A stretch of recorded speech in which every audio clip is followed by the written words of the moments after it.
Wait, what's going on? Oh, there we go. Wait, what's going on? There was like a feedback loop or something. Okay, hello Ah, everybody.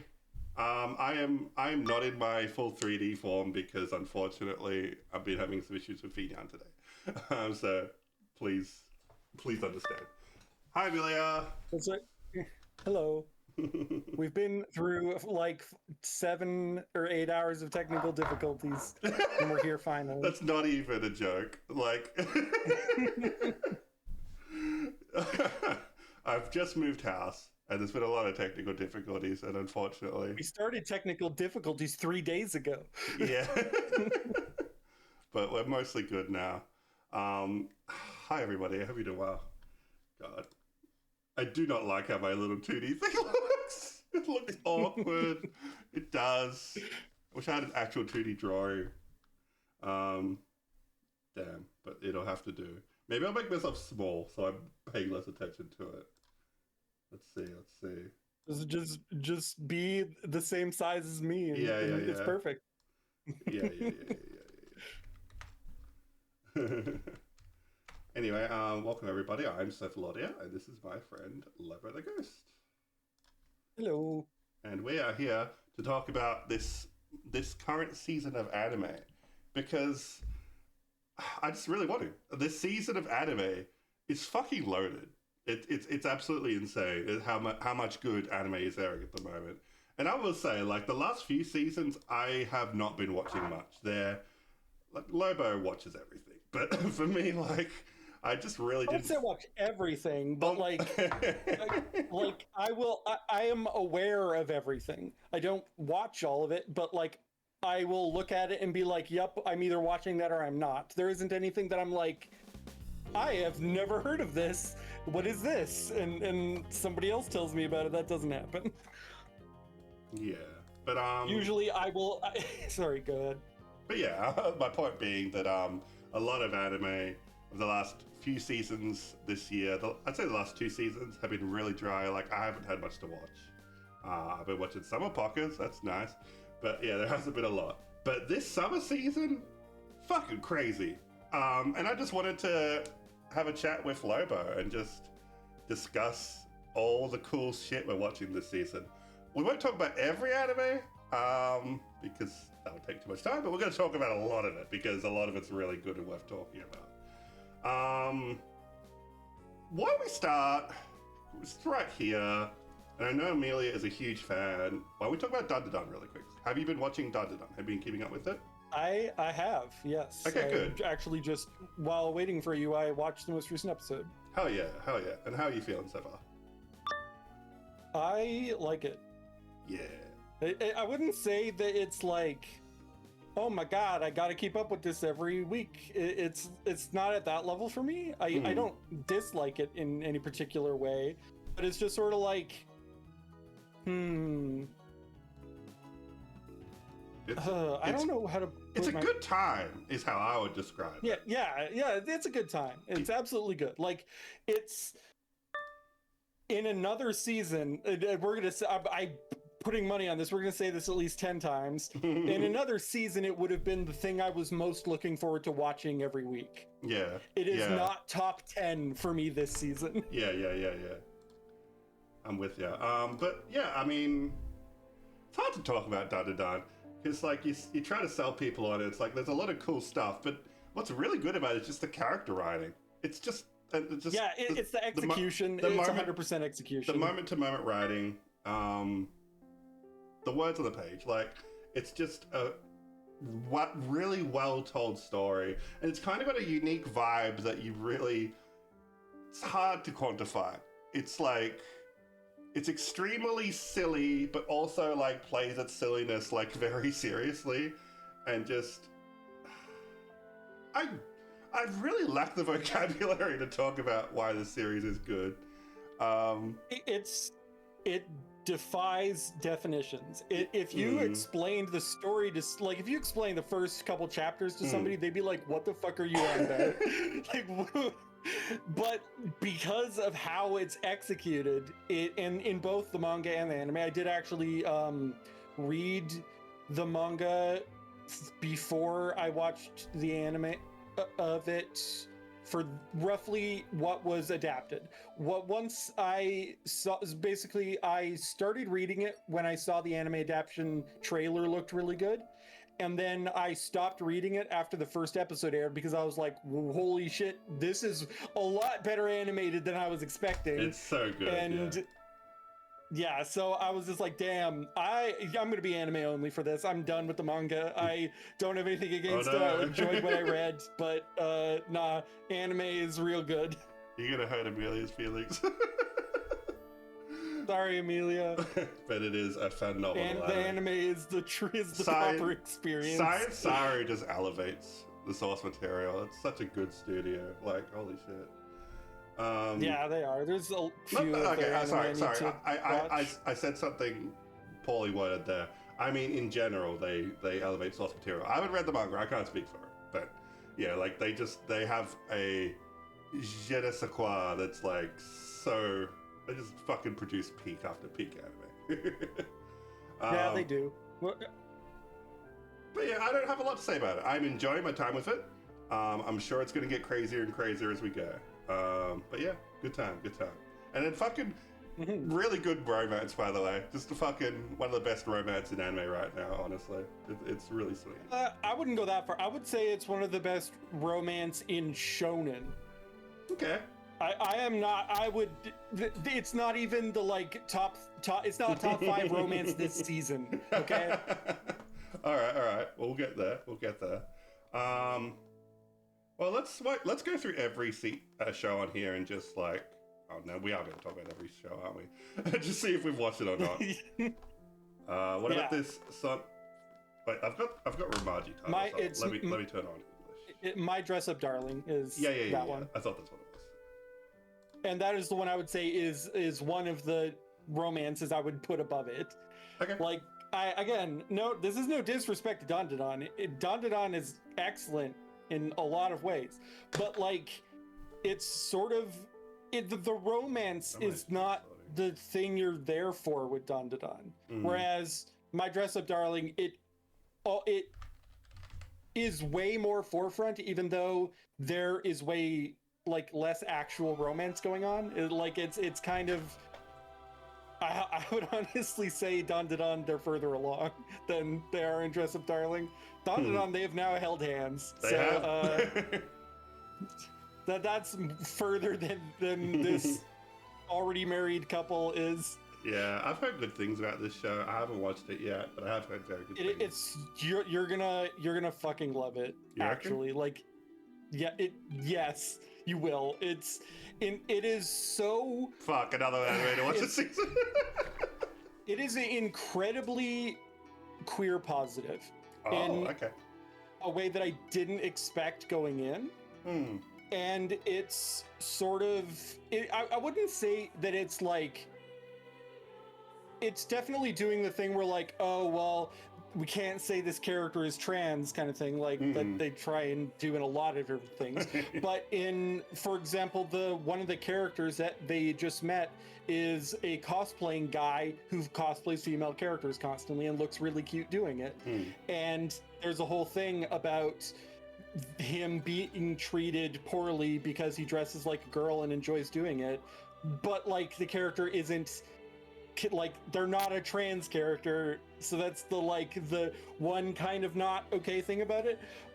But I don't expect that from most anime, and for them to even go there and be like, hey, cross-dressing is valid and you're valid for doing it, that's still great. So it's awesome, and it does a lot of that, where basically a lot of the story is about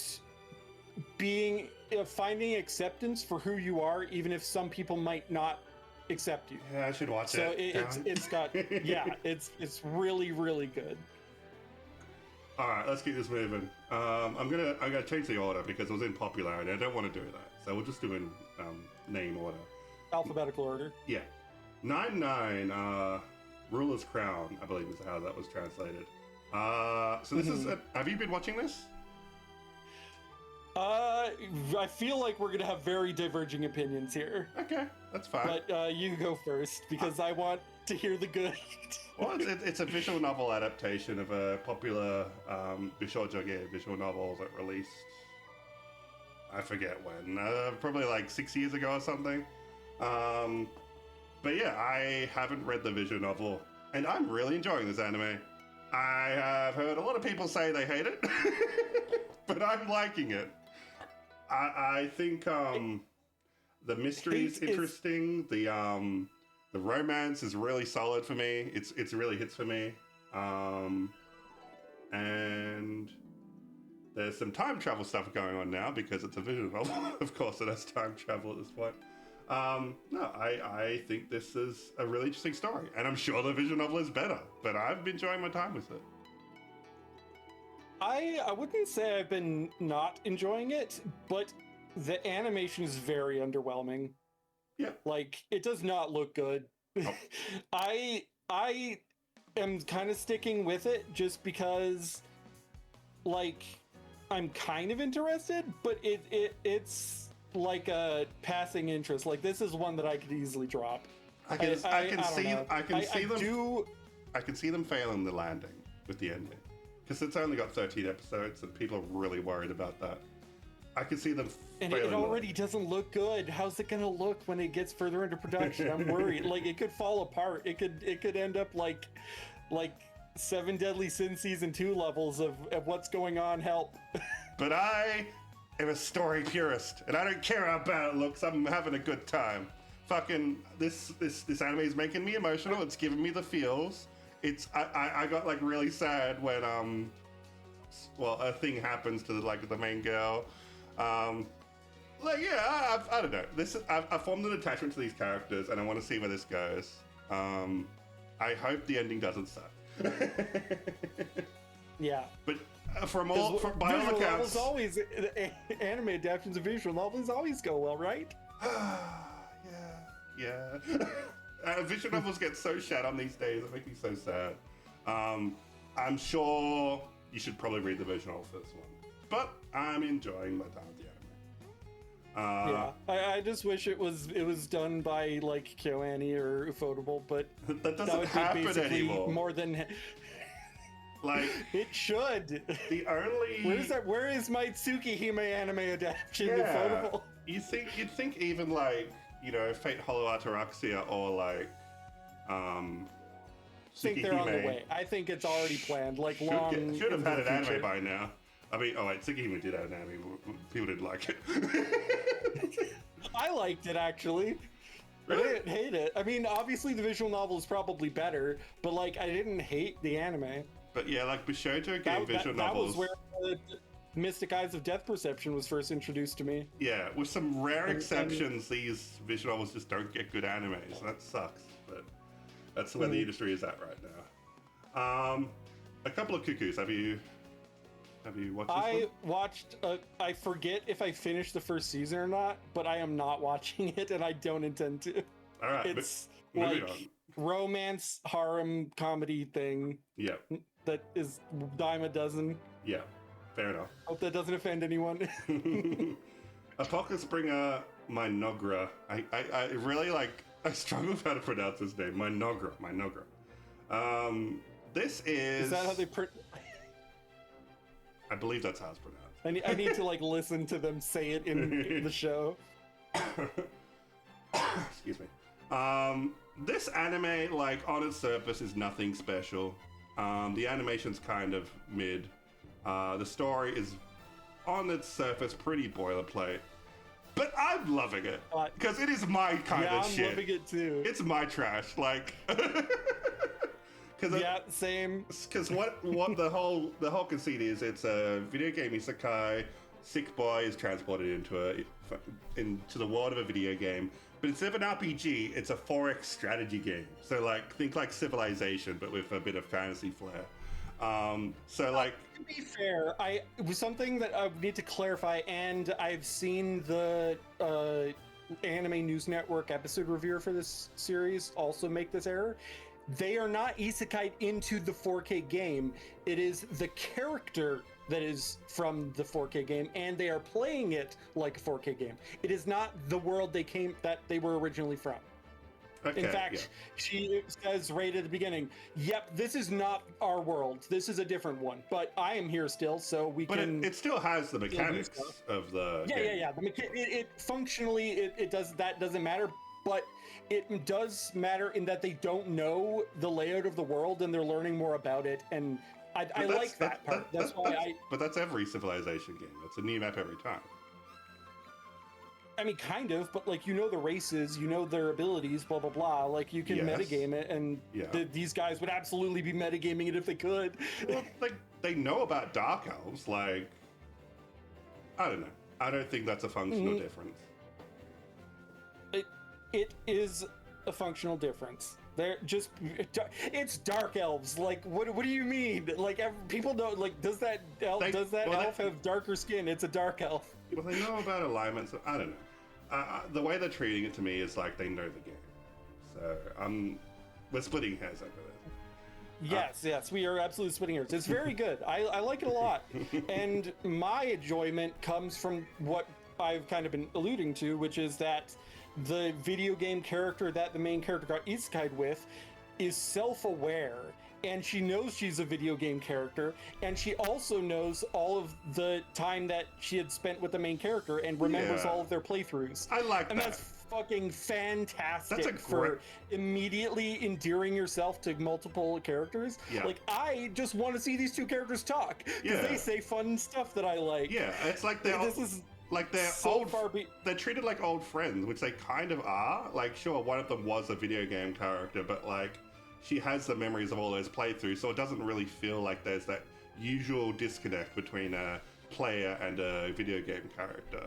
It's like they're comrades, because that's kind of like how it is. Yeah, and like there's not really that usual like power differential that comes around when the player knows everything about the character and not the other way around. But like she knows him, so it's like a very different dynamic, and they're kind of like working together to figure this all out. And it also seems, I don't know if it's straight. I think it's subtext still, but I could totally see it not being subtext. She is very, almost definitely aware that he doesn't actually align with evil, even though everything they're kind of doing is evil things. Yeah. So she's kind of like soft touching it and being the necessary bad cop to his good cop. And like, that's just another interesting dynamic that I really like, because it, like, if you look at something like Overlord, none of the Nazarick denizens give a shit about who the Ainz really is. They don't even know who he really is, ultimately, right? And like, they're just being evil, racist, idiot assholes, basically. And he's just kind of like, well, they're my evil, racist assholes, so I guess I have to work with this. And it's like, that's I don't know. I hate that in Overlord, and I love that in this. And yeah, like, the way this story Overlord is probably the like closest approximation to this. It'd be like this or Reincarnated as a Slime, but Reincarnated as a Slime is definitely more on the good guy spectrum than bad guy spectrum. But yeah, I like how the story handles like the alignment system, because there is an alignment system, and I generally don't like those in fantasy settings. But it's kind of playing with it in a fun way. Like, it's like, yeah, we're the dark creatures, but like we're not evil. Like, we don't have to be evil. And like, yeah, like the I forget his name, the protagonist is very much a pacifist. He likes being the evil race because it's threatening and nobody will bother him. That's literally it. He's a pacifist. That's why I love the. Did you enjoy the? I sent you just a second. Because I screenshot this. I'll just screenshot the screenshot and send it at you, because I just loved this face and where it came up in the story. This is Dark Elf to be like, well, what you mean you don't want to do evil things? I don't understand. Why are you just being nice? I didn't want to break the conversation, but there's something going on with your mic, Lobo. It sounds bad. Like every time you get loud, it's like there's like an electric-y, staticky noise. Oh, weird. I don't know what would be causing that. Let me see if I can. Is it okay? How bad is it, and what way is it Well, bad? it's not happening right now. It's only when you get excited and loud. Okay, so let me talk a little bit louder. Is it happening right now? Is it talk? I, Blah, blah, blah? I heard a little blip. Okay, so maybe I'll just do this. I'm a little bit quieter now. Testing. Is it nasty again? Seems good so far. Okay, so it was probably just my microphone volume was too high, or the limiter was wrong or something. Yeah. Okay. Well, hopefully that's fixed now. Sorry to interrupt. Yeah. But yeah, let's. I don't want to harp on this too much. It's a progression fantasy. You know kind of what you're getting into if you've heard what was said. If you like strategy games and like isekai, you probably will enjoy this. But it's nothing like special. It's going to be for a very specific kind of person, and it hits my niche quite well, so I'm enjoying it. Yep. Arknight. So you watching? Arknight. You watching that? I am not. I should, but Okay. I didn't know where to watch from places because things have different names, and it is, I don't know. It's okay. It's okay. I don't want to spend too much time on stuff we haven't watched. Yeah, so we'll yeah. move on. Betrothed to My Sister's Ex. I actually am going to start watching this, but it's a weird one. It's like a Bishonen thing, I think, or like female target audience, however you want to call it. It's interesting, but like it's, I don't know, it's just its premise is just, Yeah. I don't know.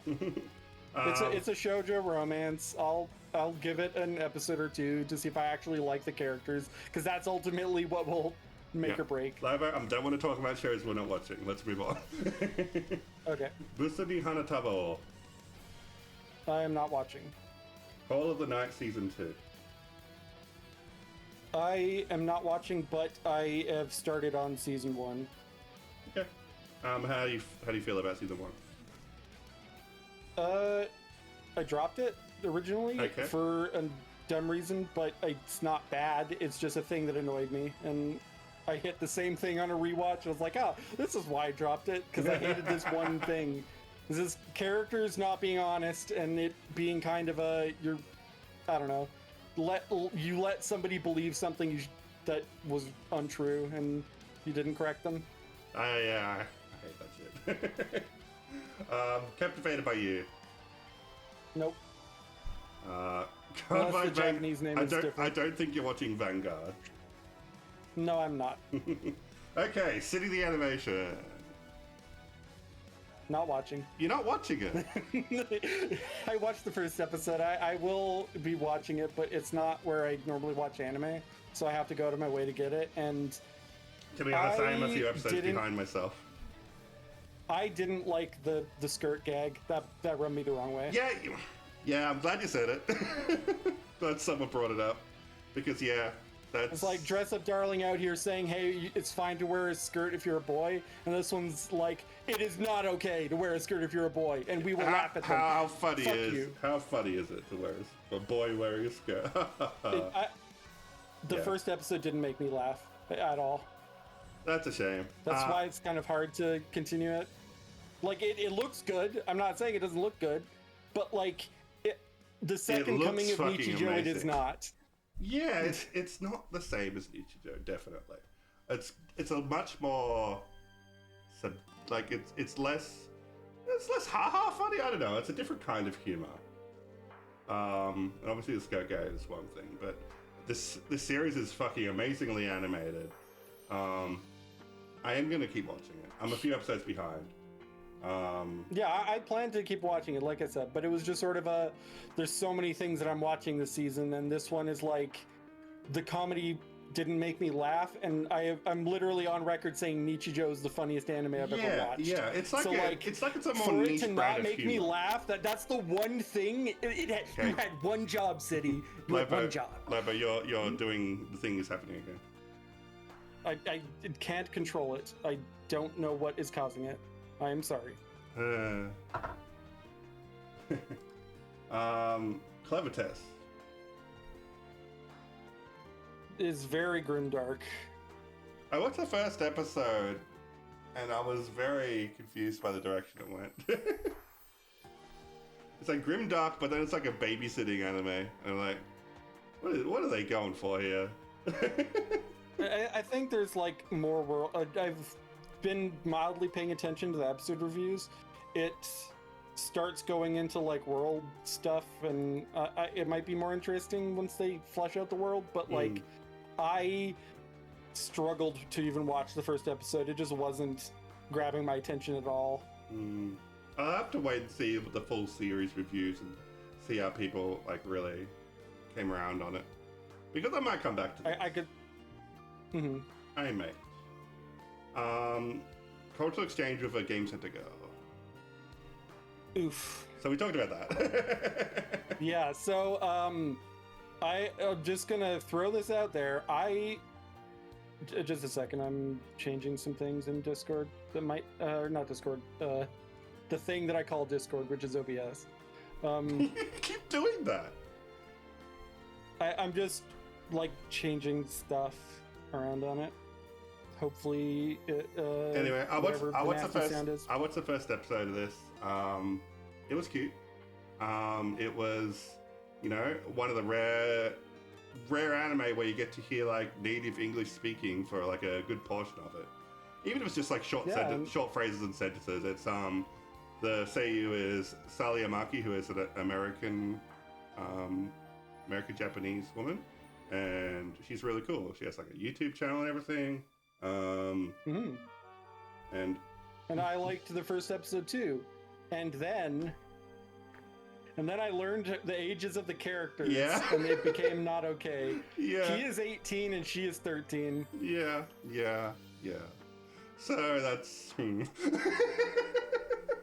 yeah. I have determined that I think that's like the so yeah, I'm not watching it anymore. Above the minimum. Yeah, I'm not either. But I will say that there is another romance in the current season that is a 13 and 17, and that one didn't bother me as much.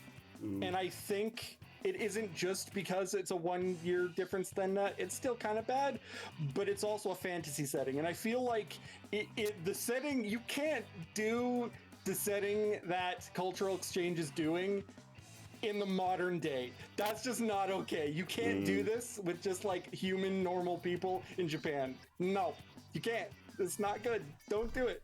When it's like a fantasy world where it's blah blah blah, kings and queens and nobles and shit, then I can overlook it a little, and it being 1 year shorter gap, that's fine. It's not good. I wasn't happy, but I want to talk about good anime. What are we talking about?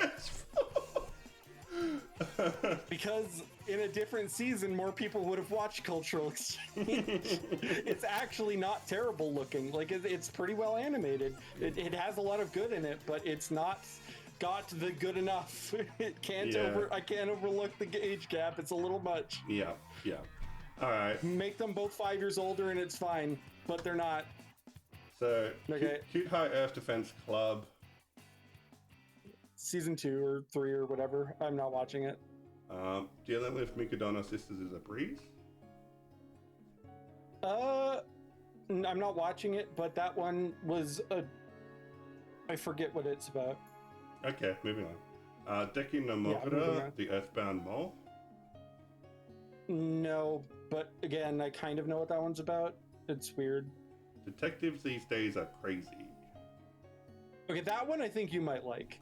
It's really slapstick comedy, and like a former prodigy detective dude and a high school girl who's like got magic powers or some shit, and it's comedy. I think you'd like it, but it's not for me. I guess I should give it at least one episode to see if it hits my strike zone or not, but I've heard middling things about it.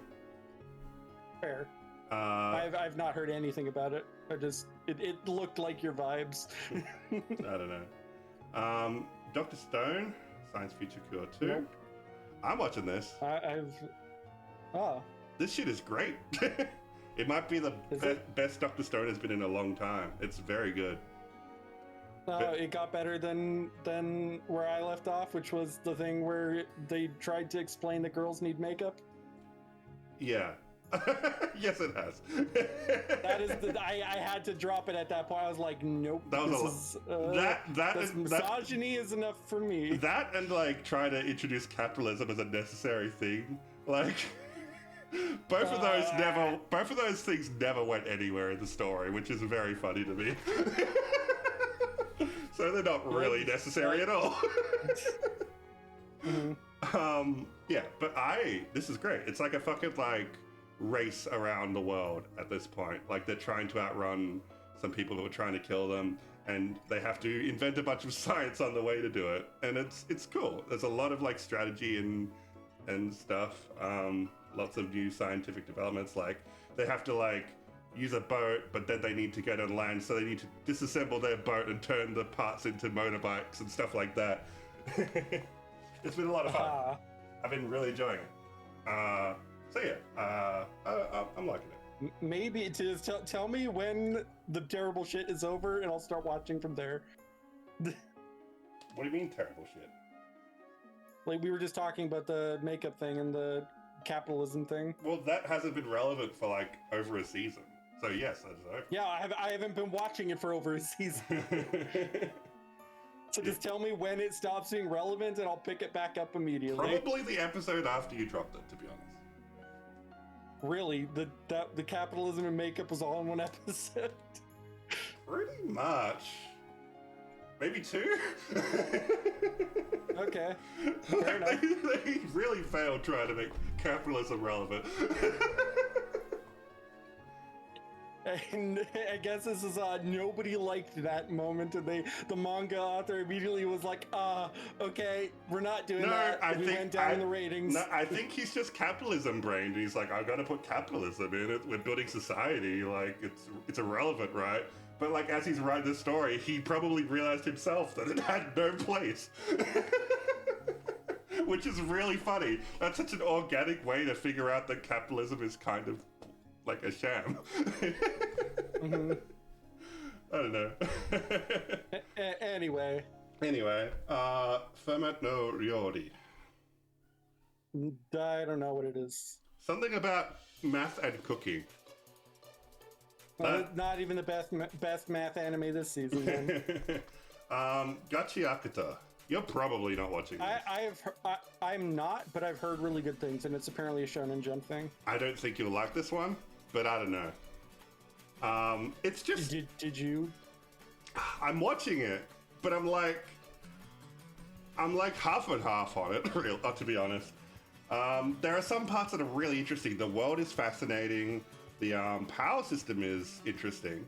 Like, it's all based on the, basically Shinto animism, where, like, inanimate objects have souls, and if you, like, care for an object enough, it has a soul. But then that's becoming like, oh, if it has a soul, then you can wield it as a weapon and superpower stuff. it's very shonen. But yeah, very Shaman King.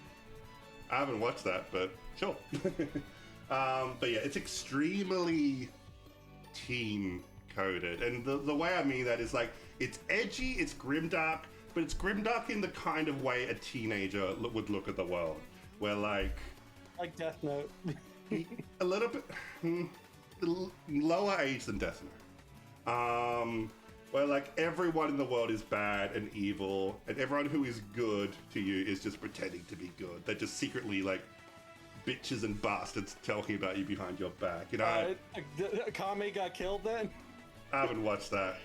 But yeah, don't watch. Like this anime could be having interesting political commentary, but instead it's just a teenager going, I'm gonna kill all the humans.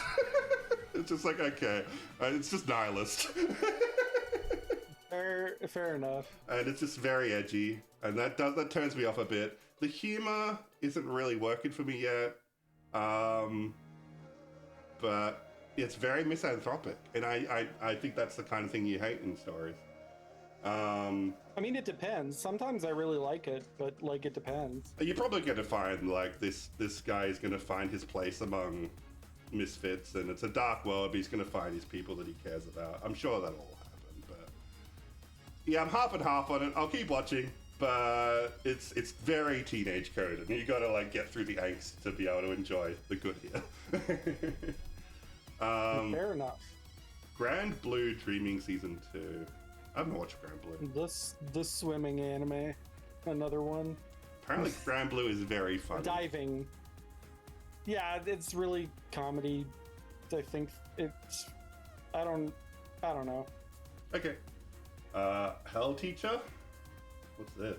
Also, can you scroll down a little bit more because stuff is blocking? Oh, right. Yeah. Hell No, I don't know really anything about it. Hotel Inhumans. John Wick. Okay. Yeah. Seventh Prince. Fucking. I tried watching the first season of that and I dropped it really early on. Yeah, not for me. Kaiju number 8, season 2. Peak. It's peak. We have Attack on Titan at home, but Attack on Titan at home isn't fascist, so sure. I've enjoyed it. Kaiju number 8 is like exactly what I want from a shonen, which is to not be targeted at 18-year-olds. It's literally got a 30-something protagonist, and he's fucking great. Yeah. This is the shonen anime for everyone of all ages. And that's good. Yeah. It's a little simple, but that's fine. So simple is fine sometimes. Yeah, sometimes I want to see guy punch things. Yeah, absolutely. It is so fucking beautifully animated. It's like it really is. One of the, and the soundtrack is so good too. It's just like it's peak. Like this is one the anime that I watch immediately when it comes out. Like this is easily above Down to Dawn for me. I was also thinking how this is also a shonen that treats women really well. Like, so many of the most powerful characters in this series are women, and that's fucking awesome. Like, it's not just there's a bunch of powerful guys, and there's some girls too, and they're kind of strong, but they're not strong as the guys. But I don't know. Well, it isn't just that, but it's also that they're multifaceted characters. Yeah. Like, I want to know what I've blanking on her name, but the commanding officer of the childhood friend girl. I want to know what made her become a hard ass like this. Yeah, that's gotta be a story. She was the crybaby, and he was the one leading, and I know, it has to be because of him not being able to keep up with her, and her probably getting a bit resentful over that, and I get it, but that's the fact that there's that subtext, and it's they haven't even gotten into it yet. It's just so interesting. Also, she has a tiger. I don't know why, but she does. Good job. They never explain it. She just has a tiger. Kamitsubaki City under construction. Nope. Let's go karaoke. Not heard good things. I wanted to start watching it, but it started so late that I didn't get to it. Also, it's like 2 episodes behind everything else. I'm guessing you aren't watching Osamatsu-san. I'm not. That series has a lot of fans, but I've never watched it. We need to bring Tomo in here to rant about it. Yes, Tomo loves Osamatsu. Okay, Necronomicon. Dress Up Darling. We already talked about Dress Up Darling. Yeah. Necronomicon. So this one I haven't gotten to yet. This show is banging. I love this show.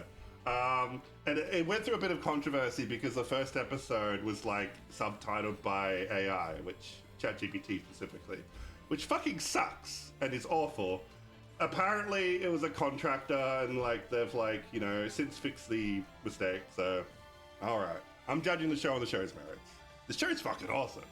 It's basically a really unique plot where the old gods from Cthulhu mythos are invading Earth again, but they're trying to adapt to the modern times. So is it actually Cthulhu mythos, or is it just quote unquote old gods, but not specifically? Literally Cthulhu and the gang. Okay, yes. Literally, I like that. Yes, I like that. I hate it when it's just they don't call it what it is. Yes, it's literally that. and all those characters are invading Earth, but the way that they can only really interact through virtual space because their power is limited. And so they're invading Earth by way of these virtual reality death games. They've invited a bunch of streamers for some reason. I guess, like, there's like this subplot that, like, they specifically invite people that are mentally unstable, and I guess content creators are mentally unstable.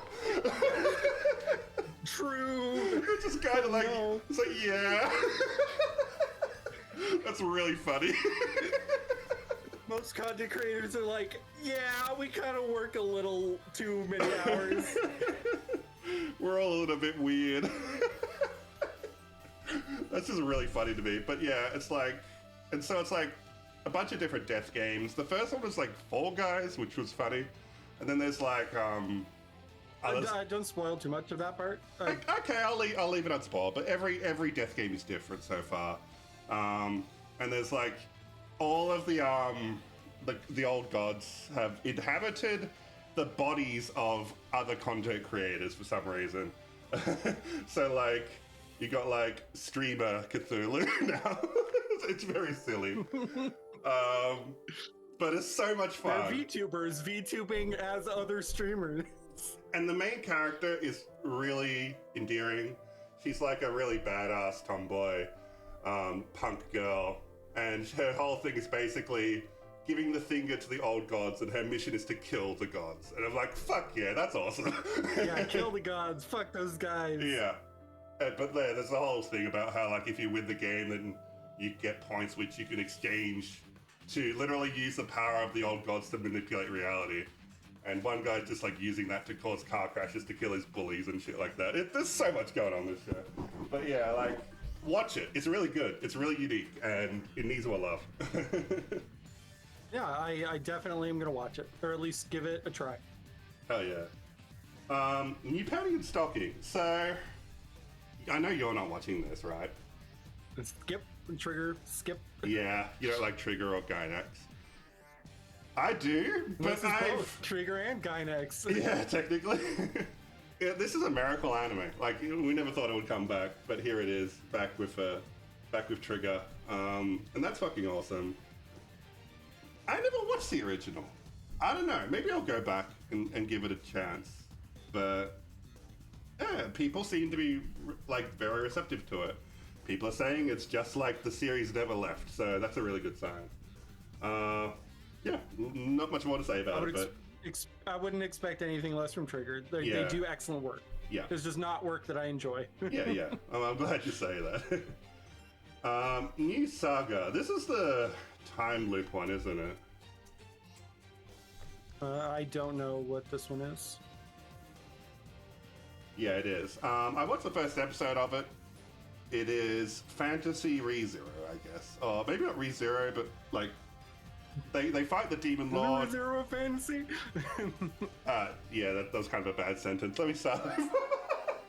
It's very traditional fantasy. It's not an isekai. It's non-isekai. Yeah, very traditional, like RPG sort of fantasy.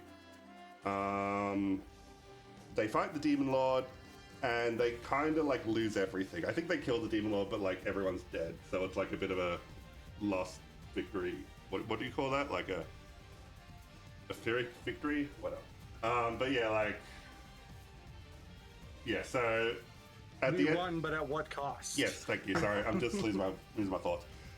So the guy, he defeats the Demon Lord, and he finds a crystal in the back room that lets him travel back in time, and now he's like 3 or 4 years before the calamity. Wait, no, I watched the first episode of this. Yeah.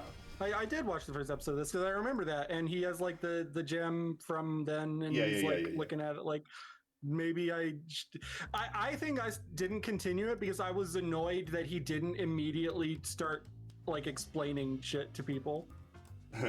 I really don't like when somebody travels back in time and they're like, oh, people won't believe me, so I can't say anything.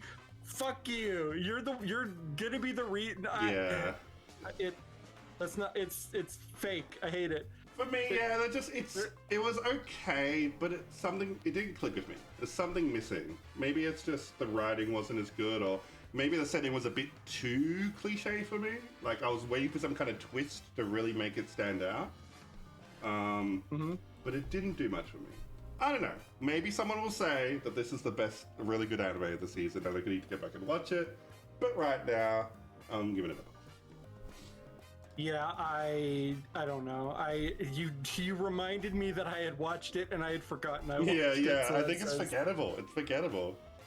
Nukitashi the animation. Fuck. I'll let you talk about this one. I haven't watched it yet. Sex. Sad. Many sex. It is. I said this, and I mean absolutely no hyperbole. It has more sex in it than most, if not all, hentai, and definitely more sex than any anime in existence. Literally, like, they just constantly pan to the scenery, and it's like, oh yeah, all the kids are having sex right now in the streets, and that's just constant. Holy shit. That's just everywhere, every episode. Damn. The premise is, on this island, somebody has enacted a law where you have to have sex constantly with everyone. And the main character is opposed to that, and they're kind of like forming an underground resistance against the sex. It is the dumbest shit, but they take themselves so seriously. I think I need to watch it. There's just so much sex in it. It's just like, yep. They're just having sex all the time. Don't watch it censored because you won't see half the screen half the time. Yeah. Oh my god. I think I need to watch this. I'm not saying it's good. Like, it's kind of holding my attention. But is this like aired on TV? I have no idea where it airs. I think it is. It definitely airs censored if it does on TV, but I'm saying specifically watch the uncensored one just because. Is it well animated? It's Passion, so. It's Passion. That's the Spice and Wolf studio. Yeah. The new Spice and Wolf studio. It's like, are you asking me, is the sex scenes well animated? There's not scenes, they are the background. They're always omnipresently there, and they'll be like, sometimes the background characters will be having a conversation about lore stuff while having sex, and they'll be like, oh, this poster that I am being fucked in front of, who is this? And then they start talking about this is the kind of energy we need in, like, fighting the like anti-pornography campaigns going on right now. Here's what you need to do. Watch the OP. It is just so indescribably horny and all about sex. But it's just a meme. It does seem to be based. It does seem to be based on a porn visual novel, which is hilarious. This like became like a TV anime. Oh my god, Passion is like pushing so many limits in like TV animation. It's fucking hilarious. But this, anyway, I just want to say this might be the best animated visual novel adaptation we've seen in a while. Unfortunately, but yeah, it's sex, it's fuck. That's what it is. Right, moving on. Onmyo Kaiten Rebirth. I hate this English title. It's like Rebirth Verse. It's like trying to capture the pun, but the pun is a Japanese pun. It's Rebirth. Anyway. Well, I'm not watching it, but I think I've heard good things about it. I'm watching it and I'm loving it. This is a great shonen anime. Really good stuff. It's like the protagonist is a delinquent type that's just like he's not like a bad delinquent, just a fucking good guy that's like, ended up a delinquent for reasons. He's a himbo. He's fucking a punch man. He punches his way through problems and guts and punching. And I love that kind of archetype. And it's like, it's also got a bit of ReZero going on where like every time he dies, he goes back in time to a checkpoint and he has to try and, change things so things don't go as bad, or he can protect the girl he really likes. It's technically an isekai, but there's something weird about the setting. It's just, it is an isekai, but I don't know. Non-standard isekai. Non-standard isekai. The setting is like a futuristic. Well, this is where my Japanese history fails me a bit. old Japan, old Japan, some old era of Japan. It's all based on like on Myodo, so like Japanese mysticism, Japanese magic, and like it's a whole like the whole. What's the name of the city? It's got a great name. Like, is it saying here? Yeah, Denji Heian-kyo. Oh, there you go. Heian period. Yeah. Denji Heian, so like electric Heian city capital. Like, I think that's like the term for practitioner is onmyoji, right? That's correct. Yes. And these people are onmyoji, but it's like a futuristic kind of onmyoji where they still like use their like spells and like channel the elements and stuff, and you got like these Japanese magic circles and stuff. But like they use quote unquote shikigami, which are like like. I know what a shikigami is. Yeah, you know what a shikigami like a puppet. But like shikigami in this world are giant mechs. Oh. Yeah. That's different. It's so different. It's refreshingly different. And they're fighting in these giant shikigami mechs. And they're also using magic in the mechs too. Like they're casting spells and shooting lightning and shit. It's fucking awesome. And they're also fighting against these invading quote-unquote Oni, which are these giant monsters that, definitely resemble Japanese Oni. They have superpowers, and they're trying to, like, take over the city. It's very, like, Evangelion in how, like, they're trying to defend one city from an oncoming onslaught of, like, alien entities. And they keep getting stronger and stronger, and they have to keep, coming up with different strategies to protect the city. Except it's also got the time travel aspect. So, like, I think maybe the Oni might be time traveling too, because, like, their patterns are changing between timelines. So that's interesting. So, yeah, we're in. Wait, all you need is kill? Is that the? Yeah. A little bit. Yeah. So this show has so much going for it. It's definitely very shonen, but it's my kind of shonen. It's really hitting all the right notes for me. I might watch it. It's sounding good. Yeah, I highly recommend this one. I don't see a lot of people talking about it, so yeah, definitely give it a watch.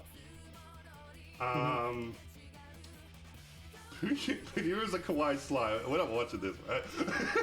Okay, so I'm not watching it, but let me talk about why it's gross in a bad way, not a good way. Do we have to? I just want to say the premise because the premise is terrible, and I think people need to hear this. So the premise is: what if kid who has a imaginary friend, their imaginary friend became real, and his imaginary friend was a slime girl? Okay, that's cute. Mm-hmm. And then what if she stayed real until he hit puberty and kept staying with him, and it's now very gross and weird. Oh no. Oh no. Pass. Yeah, it's bad. I'm out. No. Yeah. Okay, Rascal does not dream Santa Claus. So funny story. This came out, and I decided to binge the entire first season of Rascal Does Not Dream of Bunny Girl Senpai. And I've never watched it before, but I know you've always recommended it to me as like a show that I would really love. And you were right. I really loved it. It's really good. It's just like 10 out of 10 character writing constantly at every stage. It's so good. One of the worst English titles I've ever seen, though. That's such a bad title. It legitimately turned me off the series for years. Like, Rascal? Like, what? Who says Rascal? He's not even that bad of a guy. Who says Rascal? Rascal is such, like, old English. No one says Rascal anymore. And, like, Bunny Girl Senpai, like, it's just, what is going on here? To be fair, it's like Seishun Buta Yaro, right? Like, yeah, it's like, Man Pig, like yeah, it's a worse title in Japanese. I think Rascal is actually better than a direct translation. Maybe you're right. Maybe, I mean, I'm not saying the Japanese title is perfect either. It's just judging the English title on its own merits. I'm like, this is a bad title. Mm-hmm. But the show is really good. It's a really solid supernatural drama with a bit of romance in it, but not like it's not like it's a kind harem. of a cross. It's the thing that it is most taking inspiration from is the Monogatari series. Yes, yes. Except it is way less gross and horny than it. Yes, correct. Though it is still a little horny, but like it's a believable normal amount of horniness instead of whatever the fuck Monogatari is doing. Like, the most egregious thing the Rascal does for me is the stuff going on with his sister, like being a bit too clingy and like making like sexual like comments about her brother. That's a bit weird. But that actually makes it's weird, but when you actually get to her story and why she's that way, it makes actually perfect sense. It kind of does. And I'm not saying that to justify it, but like this girl's spoilers for this. This girl's got some shit going on. Yes, but I want to preface this because or spoil this bit because I think it is important for the enjoyment because that could drive people away. Okay. And the thing is, she has amnesia.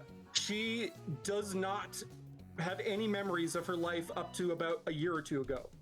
So the idea that like sibling, no romance, ew, gross, but like she doesn't view him as a sibling. She views him as like her protector person that exists now, and like that, like if you live in that situation and it isn't a family member, it makes sense to be romantically attached to that person. I think you might be justifying it a bit too much. I still think would rather they didn't have those comments. Like I would rather it not be there too. It's bad. It's not great. But like it's not nearly as bad as it could be. And we see like with Monogatari, for example, like the shit that does. It's nowhere near that level of bad. Thank God. But yeah, most of it is like horny, but like in a very like natural teenage way. Like the main character's horny, but like he's just a dude. He's not like outwardly like misogynistic. He's actually really respectful of women, like for the most part. I don't know, like it's good. It's we're kind of talking about it in a weird way, and I'm apologizing for that. Could have done a lot better. But this is a very good teenage drama. It really hits hard sometimes, like especially like this is one of the other romances I would say is better than Dan Dan. Maybe, arguably, yeah, I can see that. Anyway, to catch up, I am not watching Santa Claus because I haven't watched the movie yet. That's the only reason. I'll definitely catch up. There are 3 movies. There's 3 movies? There's only one on Crunchyroll. There's 3 movies. Yeah, there's 3 movies. What? I even missed one and watched them in the wrong order because of it. Are the movies retellings? Nope. There are 3 full movies. Well, full movie. They're not like 2.5 hours. Right. They're like I'm gonna need to look into hours, that. Oh, jeez. It's Rascal Doesn't Dream of shit. I don't know what the first one is, but then it's Knapsack Kid is the third one, and then the second one is A Girl Venturing Out. Yeah, I need to look into that. Wow, this is a bunch. Need to watch. But yeah, please give this series a chance. It really is a lot better than it sounds, and just want a really solid supernatural teenage drama with some romance, but not like harem. Like the guy actually has a girlfriend and like sticks with her. Like it's great. Yep. Okay, so Reborn is a vending machine. Are you watching this? Peak. It's peak. Oh, okay. Vending machines. I didn't know if you were. I am, and I'm behind by a few episodes. I think I've only watched the first or second episode of this season. This is your brand of trash. Yeah, no, it's so trash, but it's like actually good. It is 100% trash, but it is trash that is like somebody just had a hyperfixation on vending machines and wrote a story about it, and like there is so much vending machine trivia in it that it's amazing.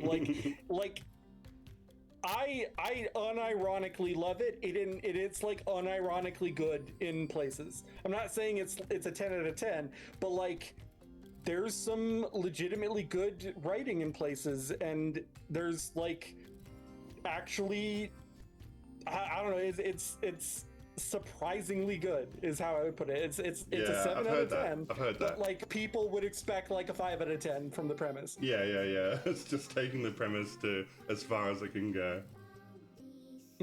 Okay. Really rocks.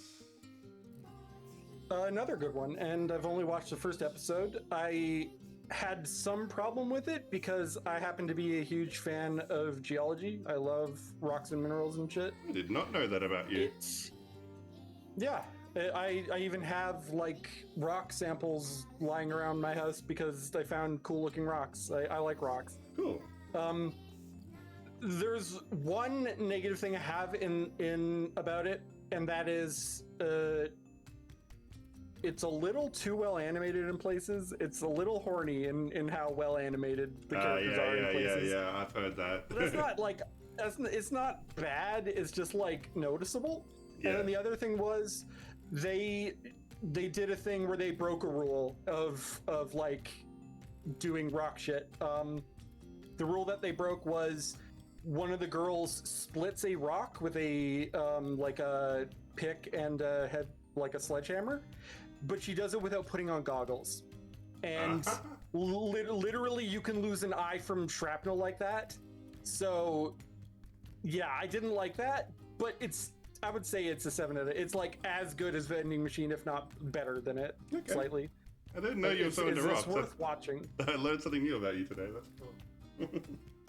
Yeah, I mean, I wouldn't say it's like a passion, but it's like I like cool shiny rocks. Hell yeah. Okay, so okay, we're skipping Silent Witch to the end. Just skip for now. You really? That's we're gonna be there. We're gonna be on that for an hour. We're saving it for the end. Oh my God. Maybe not an hour, but like I have a lot to say on Silent Witch, so let's just hold that for the end. See you tomorrow. Maybe you at the can food hold court. one that you want to talk. Lucky Star. Yeah, that's what I said. This is an anime that I feel bad that I haven't watched more of, which is probably a sign that I should watch more of it. Yeah, I should watch another episode and see if it's the same. Because I enjoyed it, but it's also like there's nothing bringing me back because it's like, oh, that was nice. Moving on. Yeah. But it's good. It's literally two girls likable chatting. Characters bouncing off each other. Yeah. It's just two girls chatting for 20 minutes, and they're very likable characters and entertaining, and yeah, it's a really good time. If you are someone that liked Lucky Star and like the fucking random conversations that girls have about like chocolate cornets, like imagine that, but like tone down the moe. It's a bit more like aged up. Yeah, like it's really good. It's what is it like? Just like a I guess a It rich. needs the girls to become gay. A rich. Yeah, I mean they are great for each other. Well, they like Lucky Star had gay girls. This should have gay a girls. Gyaru and a rich girl. She's a rich girl, isn't she? I think. I don't know, but the Gadu is actually like she breaks the mold on that too. Like she's not just a Gadu. Yeah, it's interesting. Yeah, like this is such a story that's like breaking stereotypes and like. The whole conversation in the first episode about like just complaining about girls that say nothing was really funny to me. Yeah, no, it was great because I've heard people talk like that, and I'm just like, holy shit! There are people who think this is actually communication. Yeah, you guys think you're talking to each other right now? You're not. This isn't a conversation. You're not sharing information. Honta sugoi. That was really funny, and that like really endeared me to that character a lot. Like, yeah. I'm probably gonna come back to this. It's good. It's really good. Like you said. I think I have the other like episodes past the first episode downloaded. I just haven't gotten to it. Yeah. There's a lot that I haven't continued, and I mean to. Same. Solo Camping for 2. Skip. The fragrant flower blooms with dignity. Another romance that I've heard, again, better than Dawn to Dawn romance. It's apparently really, really good. Apparently. I really want to start watching it, but it is not on. I think it's being withheld. It's Netflix jailed. It's being withheld. Well, but there are other ways. This is the one where I read the premise and I was upset and annoyed at its premise because its premise is fucking stupid. The premise is there is fancy girls' school and delinquent boys' school that are side by side, and it's a romance. It's like Romeo and Juliet kind of romance. It's like the dude is from the delinquent boys' school and the girl is from the fancy pants girls' school, and I'm like, you would never have these schools side by side in any believable circumstance. Like, do you know how horrible an idea this would be? No parent of no rich parent of a girl would be like, oh yeah, this school is great. And the school next door, well, they don't bother the girls here, I'm sure.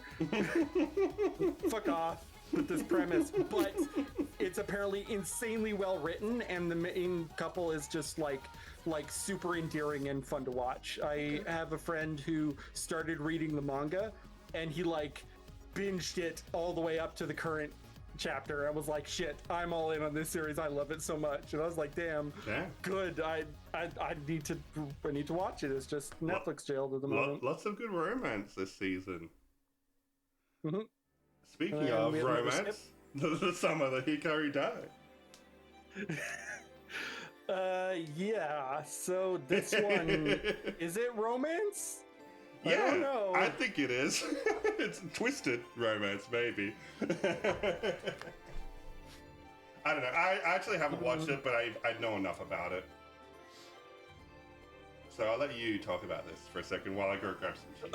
I'm like 2 episodes in, and it is incredibly good horror anime. Like, they don't make horror anime good, and this one is good, so they fucked up.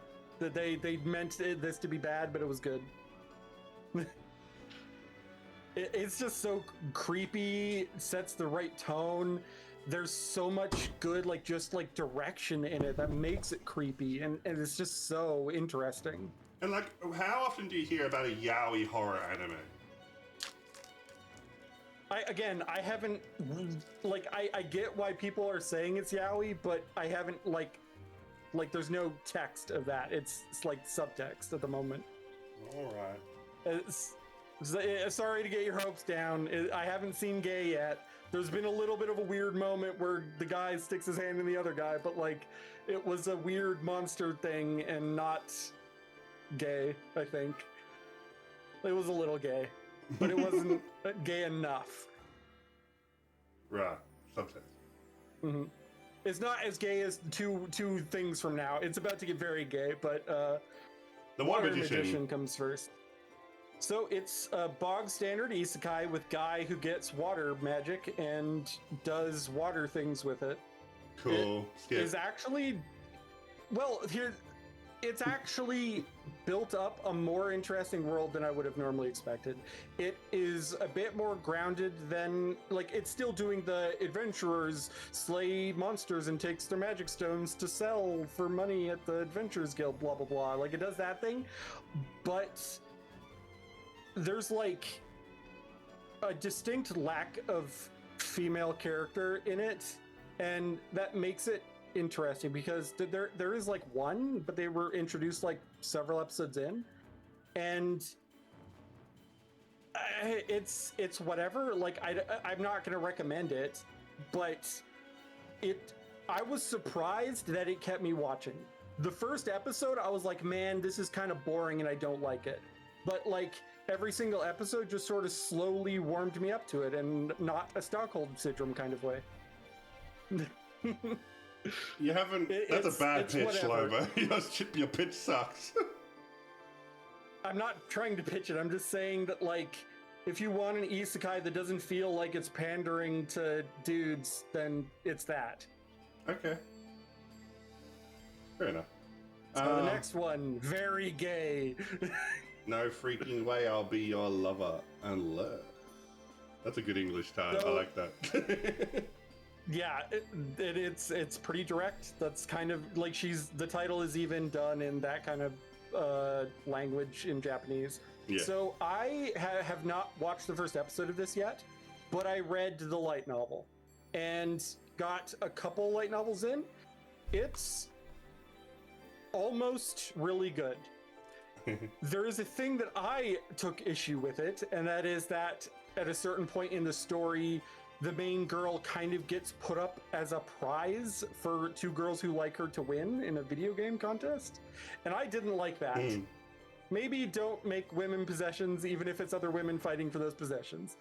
But that wasn't, like, I didn't hate it. And the anime looks really good from what I've seen of it. It looks a little weird, actually. Like, it doesn't look like normal anime look. It's a very distinct art style that is still anime, but still different. I would recommend it if you want to see girls being gay. But there's other gay girls this season, too. We haven't gotten to yet, I think. Let's go lesbian. What are we talking about next? Not Hanako-kun, but Togen Anki. I've heard things about it, maybe. So we'll skip Togen Anki. Yeah. And then now we have the spoiler alert for anybody who has not watched the first episode of Turkey, Time to Strike. We cannot talk about this anime without spoiling the first episode. And the second episode, really. Oh, I haven't watched the second episode. Oh, wait, yes, I have. I'm on episode 3, I think. I'm caught up with this anime. Wait, I think I am. Maybe one episode behind. I'm not. I'm behind on quite a few things that I'm watching, but... What the fuck is this anime? What is it, even? It is such an enigma. I love it. It's a bowling anime, I guess. Yeah, I'm gonna spoil it now. It's a bowling anime. The first episode is all about this girl's bowling club and the drama between them. Is like one of them is like, you're not taking bowling seriously, and you know, that kind of like infighting when they all have different ambitions for how they want the club to be. Very real, interesting character drama. Yeah, I was totally on board for this bowling anime. It was good. And then it turns out that's not what the show is about. Well, it kind of is. Kind of. But it's actually a time travel story. Where, like, take... The bowling ball time travels them to the Showa era in Japan. Yeah, yeah. And they're stuck in a fucking war zone. And... People are fucking dying, getting their heads cut off, and it's gory, and it's like, what the fuck? This was a bowling anime. What happened to you? But then it all comes around because they use bowling to save the person from the bandits. So Girls in Panzer, the tank, Girls in Tanks anime, has a scene where a tank drifts in a full circle, and it's like, tank can't do that, unphysics. The bowling ball being rolled and knocking out two guys at once with a single throw, that's less physics than that. Where's your whimsy, Lobo? A tank is more capable of drifting than this bowling ball is capable of knocking two guys out by rolling it. Where is your whimsy? It's called anime. Dude. It's called drama. I don't know what this anime is, but I will continue watching it to find out. It is so strange. Like, who does this? Who just, like, all the advertising, it just looked like a normal bowling anime. He gets to episode 2. That's good. They did the good advertising, honestly, except maybe not, because look at the rating. Not many people like this. Yeah, I don't care. People are wrong. I'm into this show. I want to see where it goes. And, like, they still have all of, like, the interpersonal drama. Like, that still continues even in, like, you know, the... Yeah. It wasn't just one, like, if only one of them had time traveled, it would have been bullshit and not good. But because they all did, and even, like, one of them, the girl who was being kind of pretentious with bowling, she jumped in to save them when she was asked to, and that kind of adds baggage to the whole thing because she wasn't necessarily gonna be time traveled with them, but she tried to help. Yeah. It's interesting. It is. Such a weird anime. Who the fuck came up with this? This is the kind of idea where I think, like, someone had a fever dream, and they're like, bowling time travel. What if I did this? Yeah, what if I did this? And they're like, what? It's just like How does this idea come about?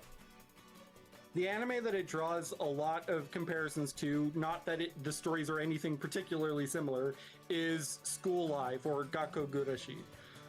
If you don't know that series, don't look it up. Just watch the first episode. it will be two different things just like this. And those two different things don't necessarily mesh well in concept, but in execution they do. And that's what I'm hoping Turkey ends up being, because School Live is one of my all-time favorite anime. I hope this anime ends up being a strike. Ha ha ha. Or even a turkey. They keep saying this thing in the anime, which is like, after all, it's the second shot that counts in bowling. And like, they keep using that for like emotional scenes. It's like there's always a second chance. I'm just like, that's cool. That's like, this anime's silly. Except there isn't, because that's not how the points count. If you get a strike, then the points are added to the bowling. I was also in a bowling league, by the way. I know bowling. Yeah. Anyway. That kind of falls flat, doesn't it? Yeah, it's, no, strikes are important. You get more points. You know what? Maybe that isn't a good saying. Anyway, I don't really have... It likes it, though. There's more to talk about. I don't know if it's on this list, but at least from this TV anime, I'm done. Is there any of these you want to talk about? I have several of them I can talk about, actually. Most of them, actually. God damn it. Well, I'll go quick, because quick is fine, but I think there's more anime than is here. Anyway, okay, so Ugly Mug Epic Fighter. It is isekai, where it seems like a lot of people are being isekai to this world.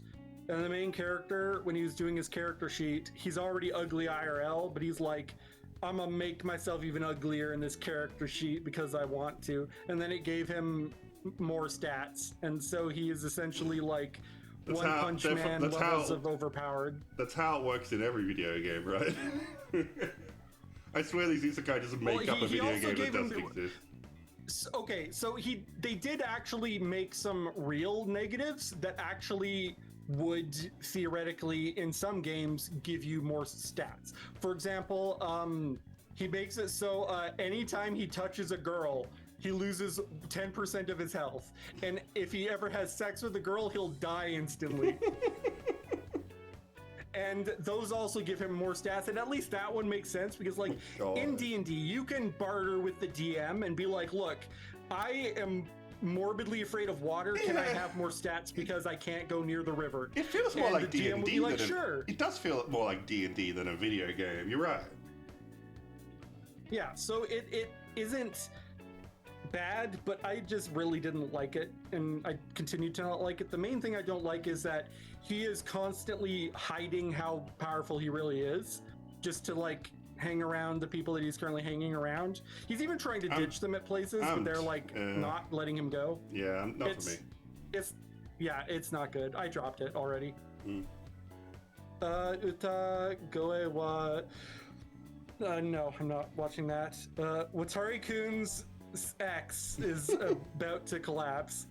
What is being censored in that sentence? I don't understand the title. Every single chapter is labeled Watari's whatever it is that chapter is about to collapse. So it's like his relationship with his sister is about to collapse, his life is about to collapse, his whatever, blah blah blah. Okay, now I get it. It's not like his penis is about to collapse.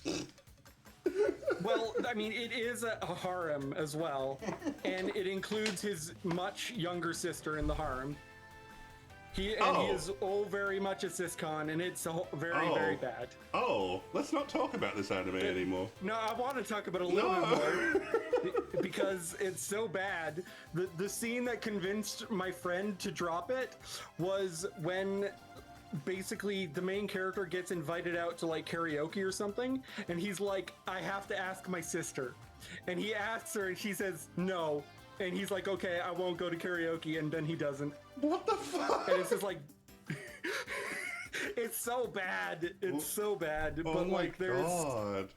I don't even know if it's meant to be horror or comedy. It says it's comedy, but like a lot of the scenes get presented like horror, and it's weird. Like the main character's sister hides the fact that she gets 100% on tests just so she can ask the main character to tutor her so she can spend more time with him. And then he like finds her thrown out test that is 100% on it. He's like, "What's this?" And like she has a yandere reaction. It's so fucking weird and bad. God, this is the haremist harem anime in a derogatory way. It's bad. I don't watch it. Just stay away from it. The next one though, Welcome to the Outcast Restaurant. I like this one actually quite a bit. Yeah. I'm not. It's a 7 out of 10. It's in the same territory as the vending machine one, so it's not gonna like be. It's not gonna blow you away or anything. But it's it's a night. I particularly like this setting because it made me realize what the message of these kinds of stories are trying to get across. So you have this premise that is like, there's like 50 anime with this premise. Guy who was the best in his adventuring party gets kicked out because the leader is a douche.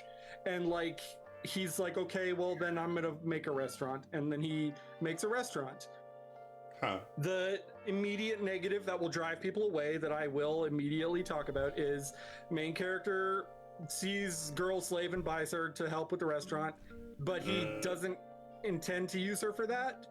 He's just like setting her free, and she just kind of is like, I want to stay with you anyway. And so she's not a slave anymore. She's been freed, but like that's still gonna rub people the wrong way, so I'm mentioning it. Okay. Well, But, at least he it's immediately freed the slave. That's better than some of these anime. Fuck. Yeah, he definitely. She is not technically a slave anymore, I think.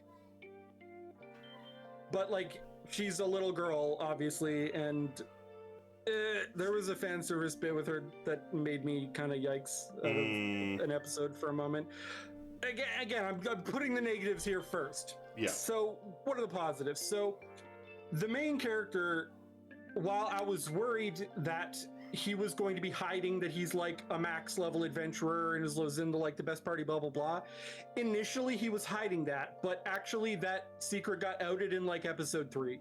And so everyone, or all the main cast that you see in the picture there, all of them know that he was like this awesome adventurer. And he basically individually saved each of their lives, and they became regulars at his restaurant.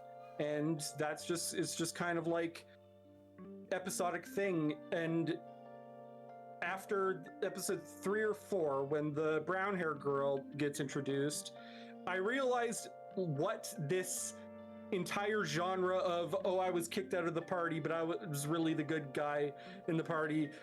What are all those stories trying to say? And it made me realize that all they're saying is management fucking sucks. Fuck CEOs. Yeah. And you know, that's a good message. I like that message. Maybe I am not bothered by this kind of story at all because of that. It's very like salaryman like fantasy, like it's like there's wish fulfillment in there for sure. It's a sympathetic sort of thing, like quitting your job because the management sucks and like finding a new way in life. Sometimes these turn into revenge fantasies, and those suck. Fuck those. Yeah, this isn't doing that. The only way it would do that is if his old adventuring party leader, who's falling apart, like the whole party is falling apart because he left, right? If that guy is like, man, fuck that guy, I'm gonna go fuck with him at his restaurant. Like, that's when any revenge might get involved. But at the moment, like, all that's happened is one of his old party members came to eat at his restaurant and was like, hey, can you come back? We're kind of falling apart without you. And he's like, nope, I have a restaurant and I enjoy working on it. That feels very Clover-coded. Yeah. And I like it. It's fine. It's nothing special. It has problems, but like, I'll watch it episode to episode. Sure. It doesn't hurt me at all to watch it. There's a few snags, but like, I have more problem with the Ugly Mug one. That one has more snags for me, and This one is just I like. Fair enough. Did you have anything to say about the last one? No, but again, scroll down a bit because I think we're missing stuff. Because we didn't talk about. There's Where's Bad Girl? There's more stuff. Bad Girl isn't here. Bad Girl isn't a short anime, I don't think. And obviously, I'm still watching Summer Pockets. Got to mention that the adaptation of Key's visual novel. It's pretty good. I haven't read the visual novel. And I'm sure, I think people have said it's a little bit rushed at times, but that's pretty much the standard with visual novel adaptations. I think on the whole, people are like pretty okay with this anime. This is what I've been getting.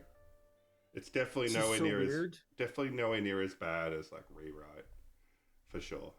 Our Annie charts have different thumbnails. Huh, that's interesting. And also, when I went to AniChart, the anime that I am trying to talk about that we haven't covered because it wasn't there is vanishing shortly after it appears, and I'm so confused. Where is it going? What is going on, AniChart? Why are you hiding this anime? Well, we haven't done the ONAs and OVAs yet. I don't think it's in there. There is. It is. Huh. Yeah. Okay. Well, that explains that. Yeah. But there is another one. Wait. These are just full anime that are in here. I'm so confused. Yeah, because a lot of them would be like airing on streaming services instead of TV. Okay, but I don't understand why the distinction. Is it literally just it's not on TV? Yes. I don't know. That's so fucking weird. And I think there's still a distinction in people's heads between ONA and TV anime, but I think that's outdated. I think a lot of these should just be in the main list, to be honest. A lot of them should, because I thought a lot of these were like Bad Girl, the very first one. Okay, talk about Bad Girl. I don't know anything about it. Girls' gay comedy. Mm-hmm. I watched the first episode. It's kind of whatever. I might keep watching it. It's not something special, but like when I read the premise, I didn't initially, before I even saw the image about what it's about, I thought it was a girl trying to impress a guy, and I was just like, oh, I don't care. But it's a girl trying to impress a girl, and they're all gay, and they all like each other, but they're not being open about it. I like it. It's whatever. I don't care enough to hate it. Bullet. No idea. That the art looks cool. I don't know anything about it though. Let me look at the loud trailer. That's what I missed.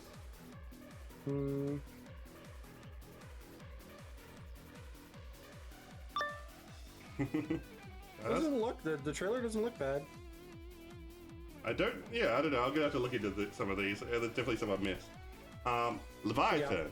Yeah. So this is an adaptation of. Wait. Oh, sorry.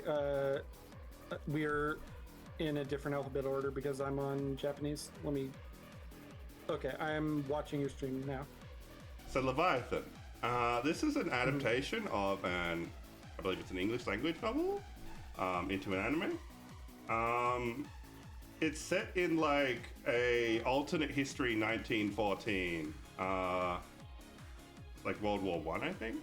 But yeah, like basically the whole idea is humanity's developed two converging technologies. There's the what do they call them? I have a word for it. The clankers. The clankers, which have developed like basically mechs and like mech technology. And there's the Darwinists who have developed biological machinery. Basically, they basically make like giant flying whales and turn them into zeppelins, and like their weapons are all animals that like carry bombs and stuff. It's kind of wild. There's a I forget if it's a CG series or not, but have you heard of Love, Death, and Robots? No. Okay, well, this is sounding a lot like one of its episodes, and all of its episodes are like entirely different things. Some are CG, some are like full, beautiful 2D animation, some is rotoscoping, some is live action. It's all really experimental and weird. And yeah, one of the things was something that sounds like this. Well, yeah, I think this. Let me just look it up because I don't want to be wrong. I don't think this novel is too old. It's a 2009 novel written by Scott Westerfield. Okay, some people might be familiar with it. But yeah, like this is all out on Netflix. You can watch all 12 episodes right now, and I binged the whole thing. This was compelling television. I really loved it. And like it's a war story, but it's like very life affirming. It's like two characters on opposite sides of the war end up meeting. One is a boy, one is a girl that pretends to be a boy. So there's a little bit of like queer adjacent stuff going on. There's like implied that like she actually does like dressing as a boy, so there's like some gender stuff going on too. But yeah, like yeah, so it's like these two people from different sides of the war end up meeting. One is a commoner, one is royalty, and they just become best friends. And you know, the story is all about like, you know, looking beyond the propaganda of your nation state to really see what's going on in the world, to like interact with different cultures and realize we're all just, you know, we're all the same at the end of the day. It's really cool. It's there's like so many things in it that just hit right with me. I don't want to spoil the whole story, but just it feels very nuanced. Like it really does talk about like how complex war is and the complex motivations that, you know, intertwine when people are at war. But it also takes all of that, you know, complexity and real boils it down with a simple, like, you know, youthful optimism and sincerity that breaks through all the bullshit and really connects people through common goals and interests. And yeah, it's really good. Also, like Nicola. And it's all complete? Yep, it's all done. You can watch the whole thing. And also, and it's a complete story too. Like there isn't a season 2 happening, or as far as I'm aware, is it like a series or is it just one book? I think it's just one book. I think it's just one. I think it's one complete story in one book in one series. Okay. And yeah, it's like CG, is it? Yeah, it's by Studio Orange. It's all CG, but it's very good quality CG. Yeah. No, Studio Orange is great. Yeah. And I recommend the English dub because you actually get a variety of different accents in there, which is rare to see in anime. It's really cool. Like the Scottish character actually sounds Scottish. It's great. But yeah, highly recommend it if you like historical fiction and war fiction, or if you just want something a bit different from a lot of anime airing at the moment. It's really good. Highly recommend. Nice. I do not know anything about Moonrise. Neither do I. My Melody and Kuromi. Night of the Living Cat I watched like a little bit of. This is silly. I heard that it's like kind of comedy, kind of it actually does it seriously. I'm not sure what to think of it existing. I haven't watched any of it yet. So the premise pretty much. It has the horror tag. Is it a horror? Is it horror? I think it's a horror comedy. Okay. But like the whole premise is like zombies except cats. Zombies except cats, yeah. They're not like evil cats, they're just normal cats. And they just like snuggle up to you and then they turn you into a cat. And I think there's this whole joke about like, oh, they're so cute, I want to cuddle with the cats. It's like, no, you get turned into a cat, but they're so cute. What if I want to be a cat? It's very silly. Very silly. Yeah. Okay, bye, Amelia. Have a good night, Amelia. Thanks for hanging. But I haven't watched much. I watched 5 minutes and had to go, and I never picked it up again. Yeah, I don't know. I like zombies. I do like cats, but I don't know how I feel about zombie cats. Yes, it is. It's a weird one. And I don't know how that carries for, like, how many episodes is it? 12 episodes. Like, can that gag carry 12 episodes? Probably not. So there's got to be more to it. I wonder how that develops. Yeah, it's interesting. Yeah. Less weird premise than the bowling anime, though. Any other thing? What next would you want to talk Oh yeah, about? there's more. So okay, so let's skip Busuni, whatever. Skip that. Pokemon Concierge. I kind of want to watch Pokemon Concierge. It's cool, stop motion animation. I'm interested in it. Is it like claymation? Yeah, it's from like it's the Wallace and Gromit studio making it. Wait, really? Oh, that's crazy. Yeah. I didn't know that. That's cool. Yeah, it is. But not currently watching it, but like, or have watched it. But I don't hate the idea. Pokemon stop motion Pokemon, cool. Why not? Yeah. Private Tutor to the Duke's Daughter. I like this series, but I don't like the direction it's going. So this is the one where I said the age gap is 13 and 17 and there's romance. Right. And it's like the main character is the tutor brought in to teach the Duke's daughter, and she is 13 and he is 17, and she develops feelings for him, but it's like it's a lot easier for me to forgive when there's like cool magic shit going on in the background or foreground for a lot of it too, because he's teaching her magic. That's what he's teaching her. And like so far I've been liking it. I wouldn't recommend it. Like I would recommend Vending Machine over this for sure. But it's at least not an isekai. Like I'll take what I can get. It's just a fantasy with magic. Sure, why not? Your mileage will vary with how you feel about the age gap, yeah. Well, I'm just saying that I was able to get over the age gap in Demon Lord Daughter, and that one is 8 to 18. So like that, but I will. You could got over that. I got over it because they don't actually do any romance things until she is legally an adult, and her feelings for him are not. She never saw him as a father figure. It was always just, this is the man who saved me, and I love him. I hate that so many of our podcasts have to be like dominated by this kind of conversation. I'm just kind of like... I watch a lot of things, and a lot of things have asterisks attached that I can't just not talk about in good conscience, right? Yeah, I'm not gonna watch it anyway. Good. Don't watch it. That's the correct decision. Just like the next one, Rent a Girlfriend. Don't watch that either. Do not. Why does it have 4 seasons? What the fuck is wrong with you people? The manga's still going.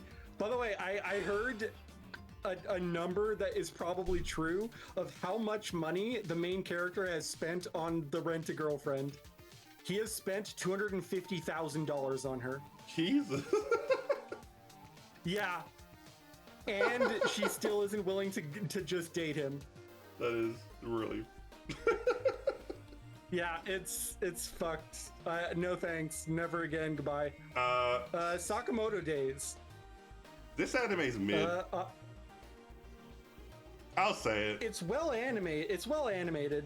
It doesn't it's look okay bad. animated. Like even I've heard people that really glaze like the manga of Sakamoto Days being like, this anime is nothing special.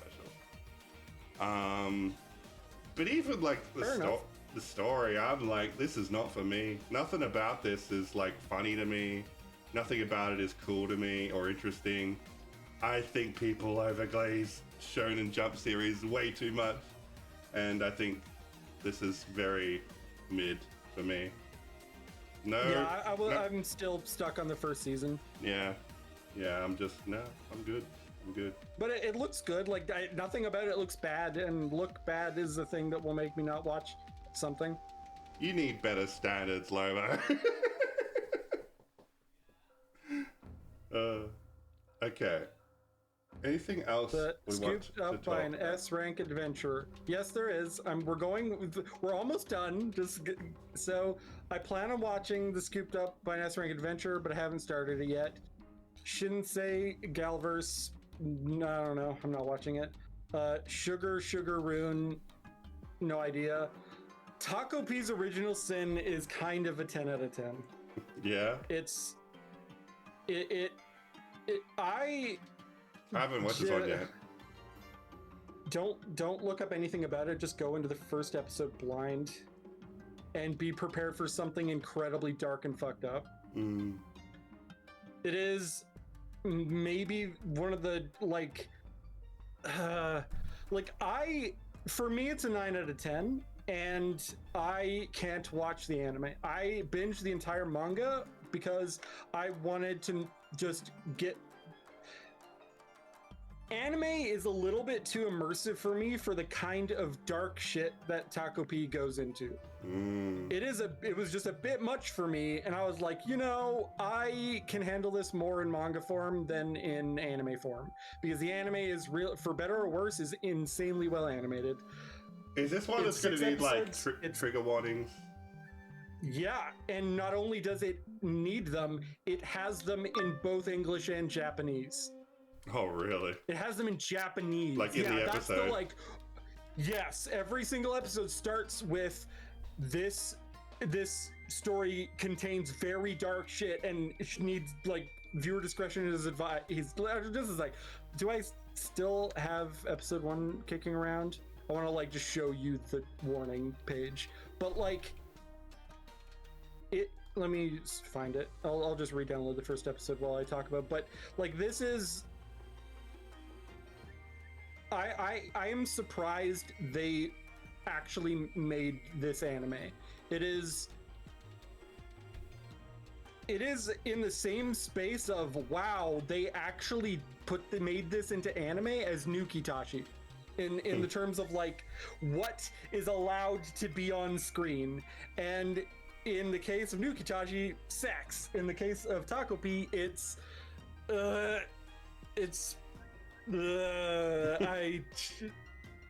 maybe don't spoil it. Warning is... Yeah, I'm trying. That's what I'm trying to avoid. But I'm the spoil that I will give you is the warnings. I will screenshot them in give me 2 minutes for this episode to download, and then you can see the warnings and you'll see how rare this is, because Crunchyroll releases of shows absolutely can have those hey, warning, blah blah blah. Ruby, for example, I think Ruby is on Crunchyroll. There's in the couple of the most recent volumes of Ruby, there's been some dark shit that they definitely had to put warnings up for. And I don't think that those warnings are normal in Japan, are they? Not really common, I don't think. Trigger warnings, yeah. Yeah. Content warnings. They're not a thing that I see in Japan. It's usually just it's anime, it's whatever. This what you'll get the occasional "this product is a work of fiction," and that's it. Yeah, those are normal. I sat up straight in my chair when I saw these warnings, and again, these are the first things you see in the anime. It's 50% done already, and yeah, it's the fact that there are two that got me. There's one that I was oh, that's okay, so this is maybe dark, and then the second one popped up and I was like, oh, what is this? What am I getting myself into? I don't know if I'm okay to watch this anymore. Don't put it on your lounge room TV, is what I'm hearing. That might be fine. It's not a horniness thing that is causing these warnings. So you'll see the warnings in a moment. 95%. But yeah, this is just a sec. 99.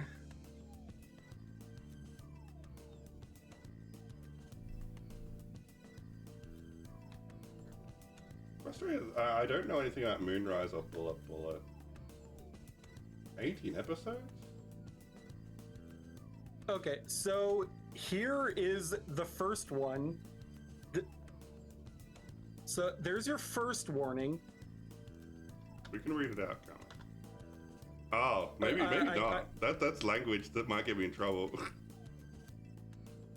Yeah, so that wasn't the thing that I was like, oh, okay with that one. And then this is the next screen.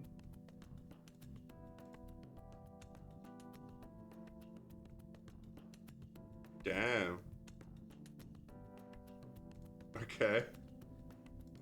Yeah, wow. Yeah, I've never seen the production committee put a thing in and they're like, yeah, in Japanese they had to put this in. Yeah. I think we could read this. This work contains some sensitive depictions involving life and death. These scenes have been visually portrayed with respect for the original story's intent and are by no means intended to encourage or promote such actions. We hope you enjoy the bittersweet yet happy story of Takapi and the children as they face their extraordinary fate and accompany them throughout their journey. Huh. Wow. Yeah, like when you see that in a Japanese production and you fucking like, oh, you sit up a bit. It's like, oh. Yeah, because like the first one, I'm like, oh, that's completely in English. So maybe Crunchyroll added that. But then the second one is like, no, they subtitle like this text is subtitled in English, but it's Japanese text originally. Like I can turn off subtitles and the English goes away, but the Japanese stays. So like, no, it's that bad or good, depending on how you look at it, because I think Takopi has some dark, fucked up things to say. This music. But it playing like really funny Kirby music while we're talking about this. No. Did you what music is playing? Just some funny. Sorry, is this your stream music? Just some funny Kirby music I was playing on stream. Funny. Well, I mean, the Takopi looks like Kirby, kind of. Yeah. The pink octopus looking thing. But yeah, no, it is very like it is one of the darkest anime I've ever watched. Yeah. And it's only 6 episodes. I might have to give it a shot. Oh, it's done, is it? Yeah. It finished this week, actually. Oh, okay. And I didn't really watch all of it. Like I said, I read the manga, and it's just a bit too heavy for me to watch as an anime because anime is a little more immersive than manga. I don't have to sit in the pit of despair for 20 minutes at a time. I can just be like, okay, this is too much. I'll stop reading for now and come back later. But yeah, so that's the last one, and it's probably the best thing this season, and it's not close. But it is not my favorite thing this season. Time for the Silent Witch podcast. Okay, so why don't you talk a bit about it first? Because obviously I'm a light novel reader now, and I like the light novel a lot, and I have a lot of biases. So you go, and then I'll go. I have more to say about this story because I don't have as much to say as you do. It's nice. Yeah, it's nice. It's nothing to write home about yet. Okay, so you reckon it does get better? So okay, here. Let me bring up the paragraph that I wrote to talk to you about this. So first, I want to talk about the detective is already dead. There's a reason for talking about this god-awful piece of shit. And it's been a long time since we talked about that. Didn't we do like a whole stream talking about it? Maybe it was like a preview thing and we were like getting upset at how bad it is. Either way, that's our pet hate anime. Yes. Now, why bring it up? Because I think that there are good and bad examples of mystery stories in anime.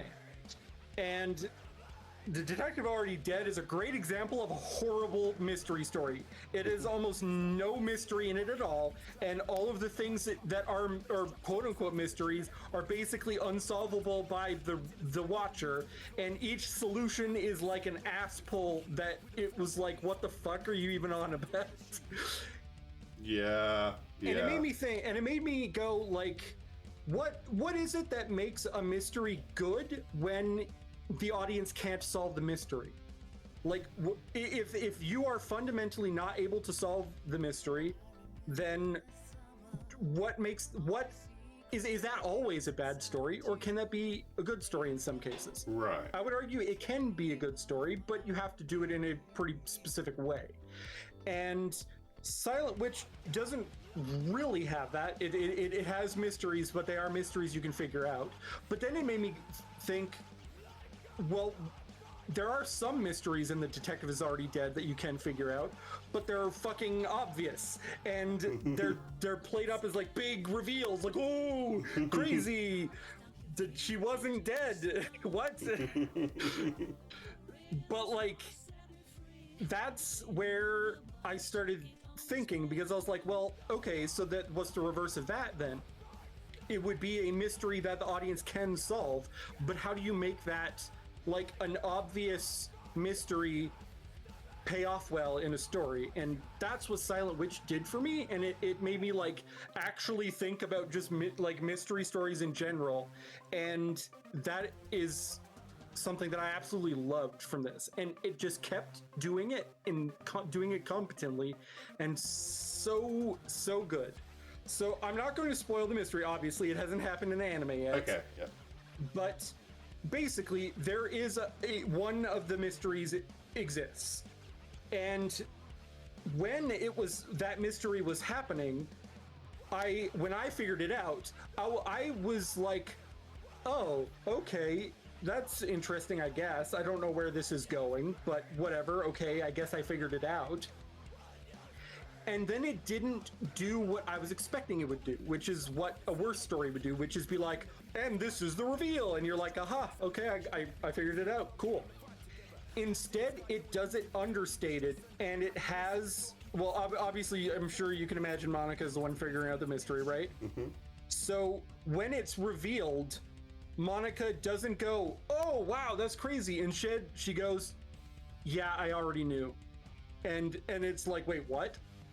And it's not done as a reveal. And then she like goes over the shit that has led her to that conclusion. And it's like, wait a second, shit, like that's like, it made it so the mystery's conclusion was known, but how to get there, I was like, wait a second, I didn't notice that. And that made me so like interested in the story at that point, because I was like, what?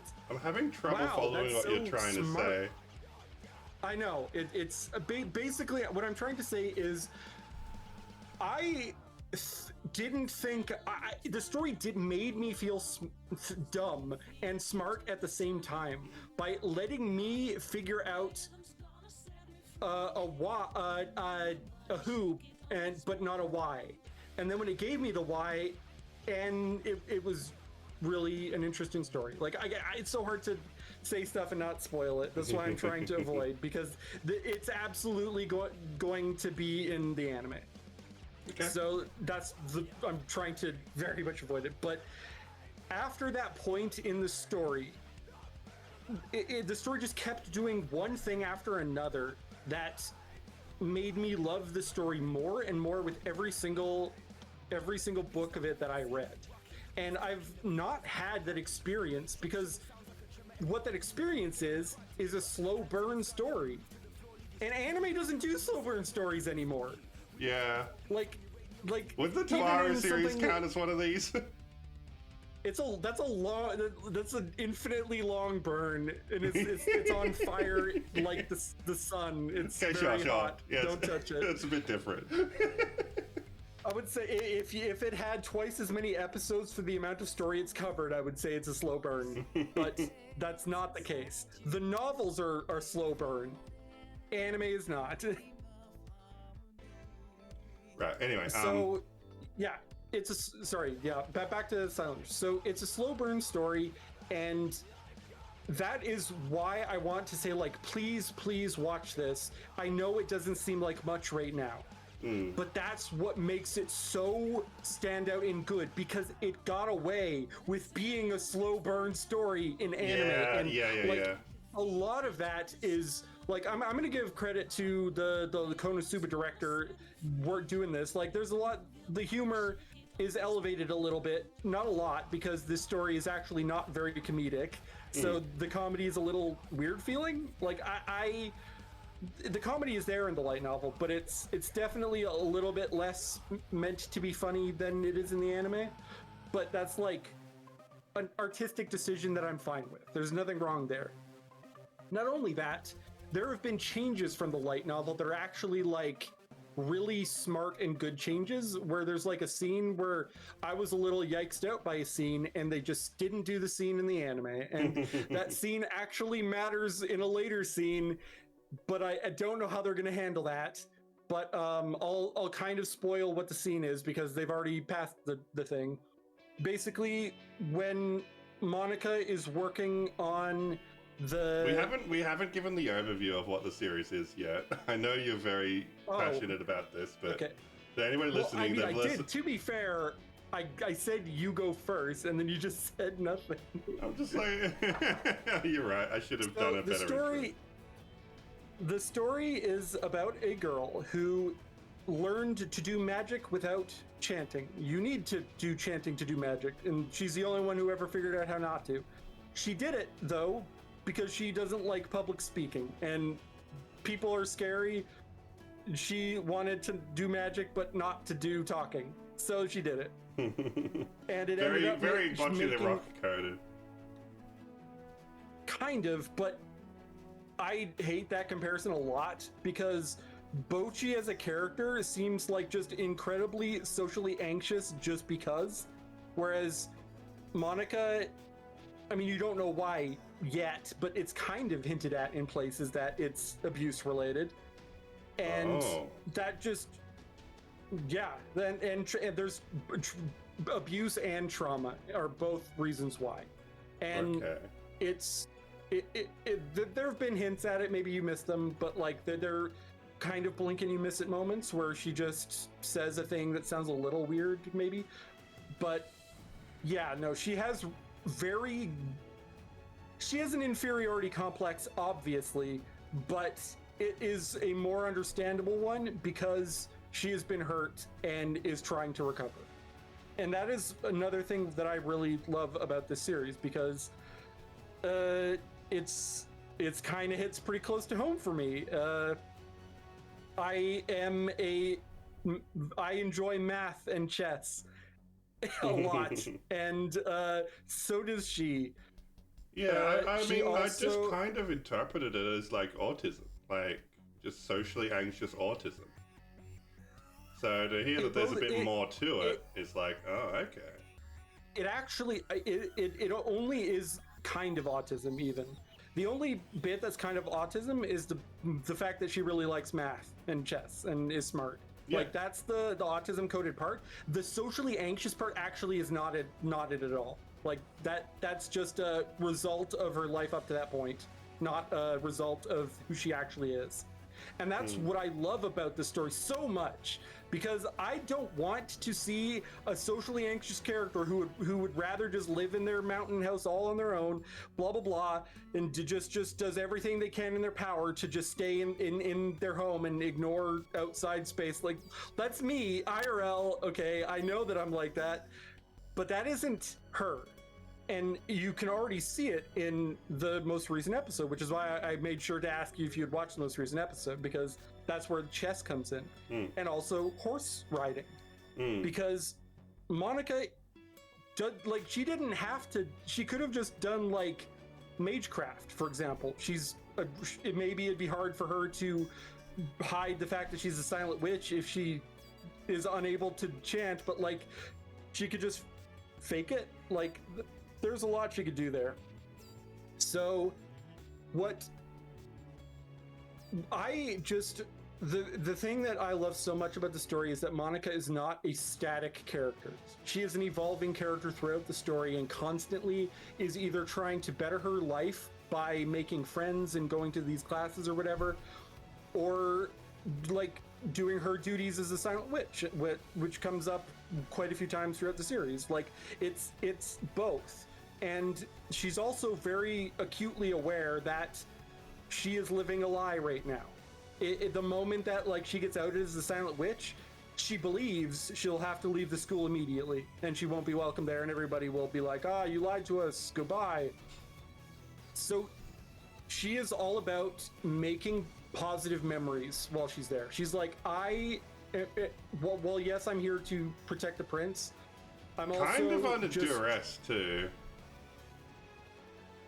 Very under duress. She did not want to initially do that. Yeah. But another thing that makes that good is the fact that I think it was the episode before the last episode, you actually get the conversation between Lewis and Rin, where he's like, yeah, no, I'm absolutely bullying her into do this. Like, I'm fucking with her because I want to, but not because she's weak. It's because that she's better than me and I'm upset at that. And it's just like, I love that. I mean, he's a fucking bastard, but... Yep. He's a fucking bastard, but like he's owning up to it kind of, and that actually like I'll take the bastard that does this over the character that, well, like Girls in Panzer, for example, has this example in it that I really dislike, and that's when have you seen Girls in Panzer even? No. Okay.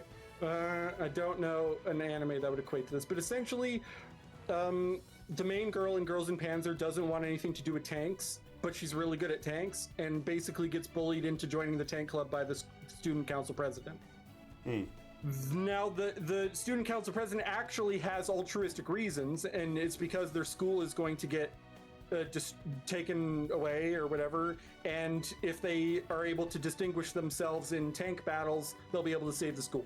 That's what her reasoning is. But it doesn't mean she didn't do a shitty thing to get it done, and that's like the story hand waves it as like, oh, well, she was just trying to save everyone's favorite school, and it's like, yeah, but you did a fucked up thing to do it. Doesn't mean it's not a fucked up thing. And so that's why I like Silent Witch and Lewis, because he is an asshole and he's just doing it to fuck with her, and that's actually like canonically why, and he's not being treated as a good guy for doing it. Yeah. He's like, well, she does have the silent magic thing and is the right age. Like I couldn't go to that school and make it and pretend to not be protecting him, but she can. So like his decision to choose her is one that is a practical one, but also he is doing it to fuck with her. Yeah. And like, good. I want a reason to dislike a character that does something fucked up. That makes me like the story more, because I want that. I want that. There are too many stories that characters do fucked up things and then they're the good guys, so it doesn't matter. Yeah. Like Shield Hero. Shield Hero is a classic example of this, because in the anime, he is treated as a good guy, and in the light novel, he is not. In the light novel, he is explicitly a horrible person, and that is why he buys slaves. That's like in the text. And the anime basically removes that, and that's why I hate the anime. And I don't read the light novel anymore even, but that was a thing that pushed me away from the anime. Yeah. So yeah, Silent Witch, characters that are shitty are actually shitty, and they're not treated as like, well, I had to do it, blah blah blah, it was the right thing to do. No, I mean, there are definitely like, he's definitely designed to pander to a certain audience that will find a character like that sexy, but at least he's an honest bastard. Like, sometimes I can appreciate that more than someone that's just like... Even that, though, he's also canonically married and has a child on the way. Like, there's... like, that's... he would be single if it was really just female targeted. I guess, but still. Yeah, no, like, there's... That's definitely there. But, like, all the boys are pretty boys. Like, that's just a thing. They're all you are right, you are right, yes. This is, like, more shoujo coded than shonen. But Like, Would it surprise you that this is a seinen light novel, though? was it released in like a seinen manga or light novel magazine thing? I believe so. Really? I'll look at... That is surprising, actually. Yeah. Because, like... Because it has the trappings of a shoujo. Right. It does. It absolutely does. And the thing that they removed from the story kind of made that even more present. And that's the thing they skipped, which is I tried to start on this before, but basically when she is first going over the accounting records of the student council, she gets so involved in it that she ignores all outside stuff. I think that is the same in the anime. What they changed is that none of the other student council knew that she was supposed to do that. And so when they came back and just saw this girl going through their accounting records, they were like, what the fuck is this? Why is she going over the records? And like they look at them and they see that there's like corrections and stuff. And I think the Cyril, the ice dude, goes over it and checks her work and is like, oh, she's right, these are problems, she's finding the errors, this is right. And they try and basically they try and to get her attention, but they are unable to. They like say, hey, who are you, girl, what's your name, stop looking at those papers, talk to us. And she ignores them completely. And it gets to the point where the one other female student council member, she takes her fan, you might have seen her holding it, and she actually slaps Monica in the face with it hard. Oh. And this, by the way, this isn't the bad part. I actually think this is good, because when Monica gets slapped, that doesn't break her out of it. She keeps going over the math. That's a bit weird. It is, but that's, again, trauma reasons. She is the world of numbers is her safe place. So if you slap her in the face, she is disassociating. Yes, and that's why the next part is really bad, because the thing that snaps her out of it is the prince kisses her on the cheek. Oh, come on! What? Yeah, come on. That's the bad part.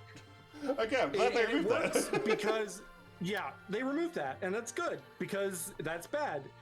And it breaks her out of it, not because, oh, she was kissed. It's because she thought it was a cat's paw pads on her cheeks. Yeah. Because that's how Nero gets her to snap out of it, is to do that. Right, yeah, that makes sense. There's actually a scene later that I'll spoil, because I don't even think they'll put this scene in the anime, and it won't be this season even if they do. But basically, the prince and her end up spending the night at a hotel. It's not a romantic thing. They're just kind of both in the city, both doing stuff there. And she accidentally drinks alcohol, and there's basically she like goes immediately to massively drunk, and the scene is just really funny, and I'm just verbatim describing it to you because I don't know how this scene exists without that kiss, and they removed it, so I have no idea. Basically, she walks up to the prince after she's drunk, grabs his hand and looks at it, and she says, no paw pads, and then she just turns around, gets undressed, and then climbs into bed and goes to sleep. What the fuck? It's just like, yeah, no, she's a bad drunk, and she was just upset that he didn't have paw pads, because that's what she thought he did have them, because that was the thing that woke her up before. That's silly. It is. It's dumb, and I like that scene a lot, though, because there's another thing that I like with her character, and that is that she is really like no sexual attraction to anybody. That's not a thing that's with her character at all. Her getting undressed and getting into bed, she's like actually in her underwear and goes to sleep just right next to the prince. And when she wakes up, she's not like, cover herself. She's just like, oh, yeah, I guess that was alcohol and it made me pass out. I hope it didn't say anything weird. And she's just like normal. She's just talking to him normally, not in a like a embarrassed kind of way, because she's Yeah. not. That's not the thing that gets her upset. She doesn't care, and that's just she's such an interesting and likable character. This has been a very ADHD ramble. It has. I mean, that we're talking about a character that's probably on the spectrum, right? And it's my spectrum, the math and chess spectrum. Yeah. It's the same kind of autism. Yep. So yeah, no. Is this the best anime this season? Absolutely not. I would put Dawn to Dawn is better than this for sure.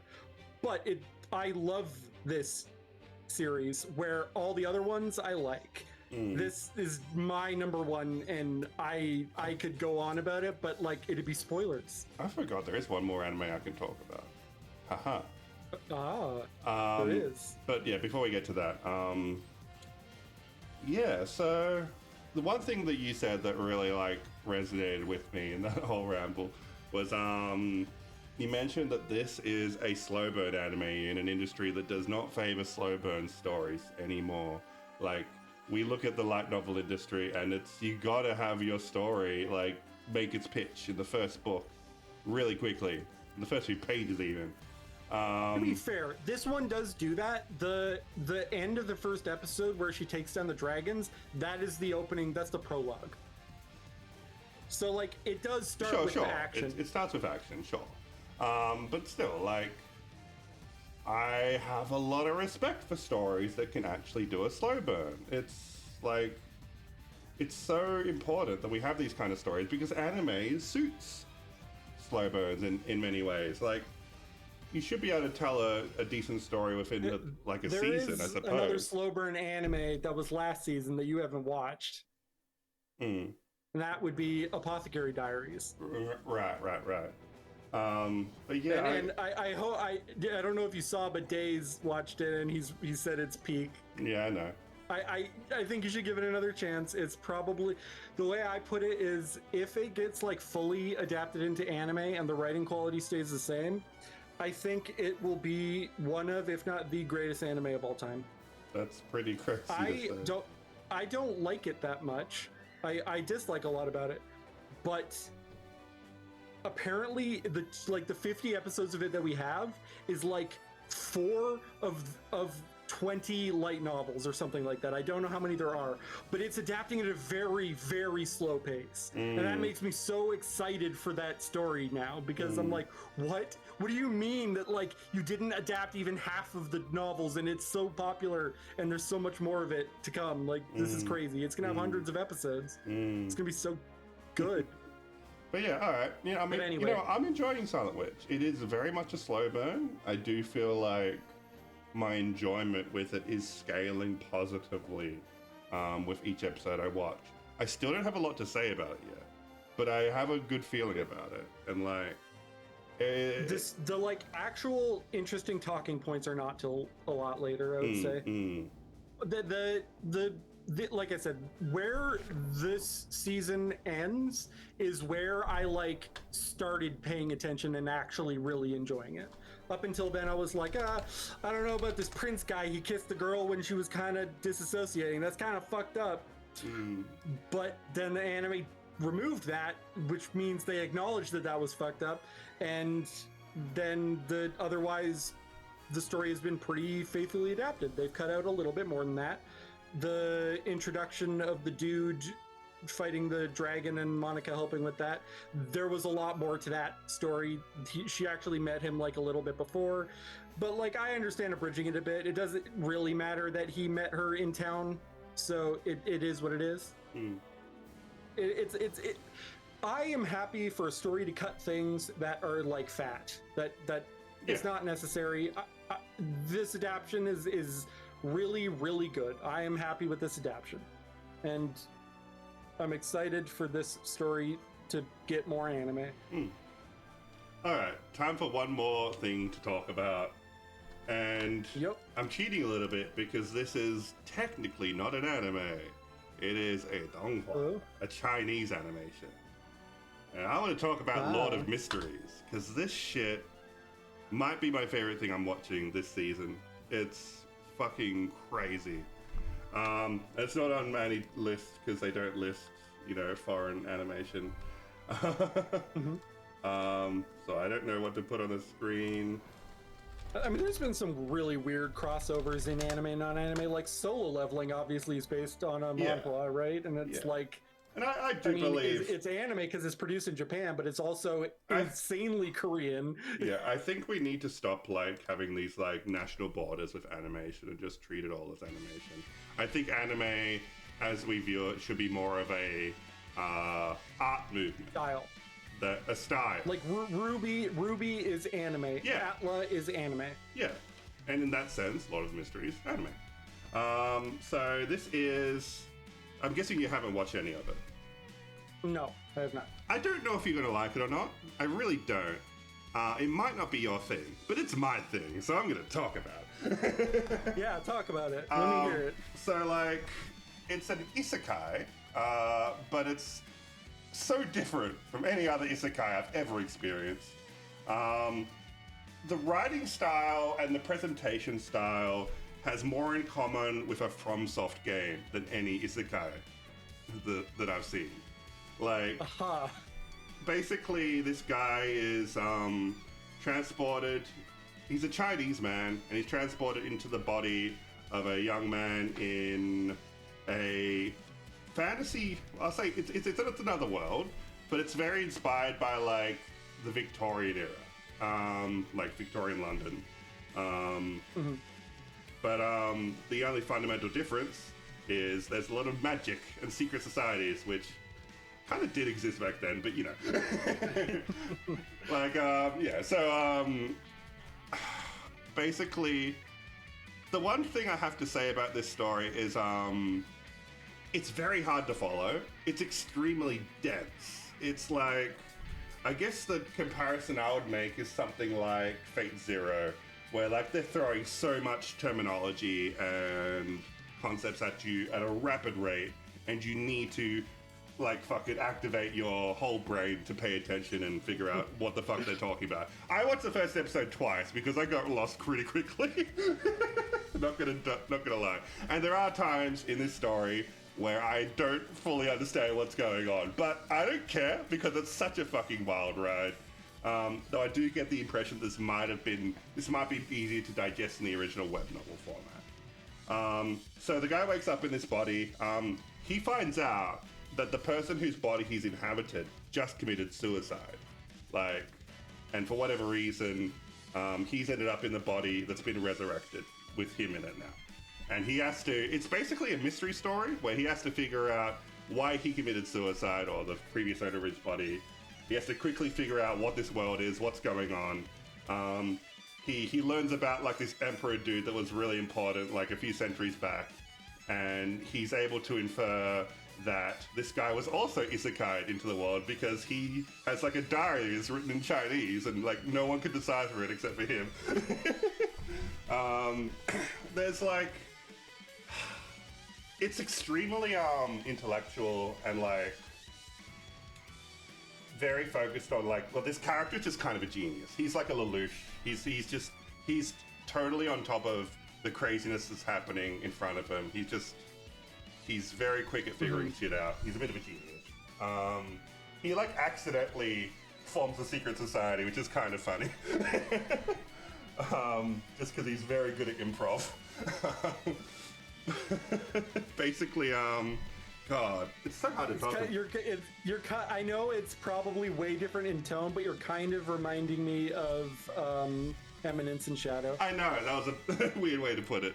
But basically... Just accidentally an entire underground organization. Yeah. Because he's LARPing. It's technically only two people, but basically he does... Alright, I'll just kind of explain what happens, because this is so crazy.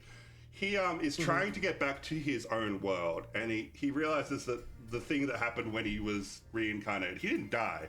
He was just doing a spell for good luck that he found at a grocery store in China. And he did that, and he ended up in another world. And he realized, oh, maybe if I do that spell again, I can go back. And he performs the ritual in his house, doing certain steps in certain directions and all that stuff. And then, instead of going back to his old world, he ends up in a sort of ethereal astral plane that's full of fog. It's kind of like what you can see on my stream. And two people are randomly summoned into his astral realm, and they think he's a god. And he's just like, he just kind of improvs it. He's like, yes, I am the mighty king in yellow. And it's just like, we're back to Cthulhu. Yeah, I guess it is a Cthulhu reference. Yeah, Hoster, right? Yeah, but yeah, like, he just fucking improvs his way into getting all of his information from these two people he just magically summoned into his realm. And his whole thing is like, he needs to get information about how magic works in this world. There's this whole thing about like, there's these different pathways to ascension to godhood, and there's like different factions in the city that all have their own pathways. Like, one of the factions is a group of witches, and all of the organization's leading members are women. And we find out that part of the ascension of magic in that pathway is you literally have to transition into a woman. So, I guess it's kind of trans representation. You know, this is a story of like, people compare it to Bloodborne. Like, there's like, he kind of joins like a organization of supernatural crime fighters who, you know, wield guns and magic and ancient artifacts that I can only describe as being a bit like SCP kind of coded. And they use it to like, you know, do war with like rival factions, try to control supernatural forces from growing out of control. But basically what I really like about this series is very similar to why I like Tawaru. It's a very like, I'm gonna say realistic or grounded in like real history take on magic and occultism. Where like the magic feels like magic. It's not like you're just like chanting a spell and fireballs come out like in a Japanese fantasy story. No, it's like there was like a whole battle where like a character from a rival organization gives like his sister a mirror, a magic mirror, anonymously as a gift, and then his sister gets possessed by the mirror through the spell, and this guy has another mirror on the other end that he's using to cast a spell, you know, taking control of his sister's body. And to do battle with him on the other side of the mirror, he has to like get a bunch of like pots and pans from around the house, like chinaware and stuff, and dinnerware, and like use it to construct a ritual to summon the goddess of night to banish the evil spirit. And like, the animation is fucking crazy. It's like so over animated, like holy shit. It's really making me think that like China, the budget they're putting into their animations is just like flexing at this point, like really trying to flex on the Japanese animation industry, like showing like, oh yeah, we can make some crazy shit. So you're kind of making me want to re-recommend an anime, because a bit of what you just said sounds a lot like the functionality of Other Side Picnic. How do you figure? So I've sorry, say again? How do you figure? So, because of the idea that, like, the magic or whatever that's going on, it doesn't have easily understood rules. It's not like, my mana ran out, so I can no longer cast Fireball. Yeah. It's like, well, this weird thing happened, and if you look at the creepypasta lore, the solution is this, but this didn't work. So then what do we do? Okay, then we try, and it's like it's just a weird sci-fi fantasy thing. Yeah, and like creepypasta and that, it's all steeped in the occult. It's very sort of like similar, like genre overlap. Yeah. Yeah, and like esoteric solutions to esoteric problems is a great way I would describe it. And that's Other Side Picnic. Yeah, and I love shit like that. I love when a cult actually feels a cult and not just like Dragon Quest. But yeah. I'm trying so hard to sell you Another Side Picnic. I do need to read those novels someday, because I did enjoy the anime even though it was inferior. It is so inferior that they ungate it. It's Yeah. another example of them not fully animating a light novel just to cut out a confession scene. Hmm. Hmm. But yeah, this anime, if anything I said sounds appealing, like I would recommend this for people that like stuff like Fate Zero. But it is extremely dense. A lot of the time you're not going to understand what's going on. And I think that's okay. I think you need to just go along with it. I have a question that is gonna be a make or break thing for me, and it is a problematic make or break thing, but it does affect my enjoyment while watching. Is it in Japanese dubbed? It's Chinese. Or is it? It's Chinese. I think sorry. It's on Netflix. I really feel like this show would benefit from an English dub because, like, it is a very like English Victorian setting. I think it would go so good with an English dub. But at the moment, I think it's only dubbed in Chinese, unfortunately. Yeah, for me at the moment, when I'm watching anime, I kind of need it to be in either English or Japanese, because my understanding of Japanese has got to the point where I like don't even need to read the subtitles half the time. So it is so much more intensive for me to watch something in Chinese, because obviously it is English subtitles, right? But because the language is completely unknown to me, whereas Japanese, I could watch an episode of anime and mostly understand what happened in it, as long as it's not like Nichijou where there's like non sequiturs and stuff.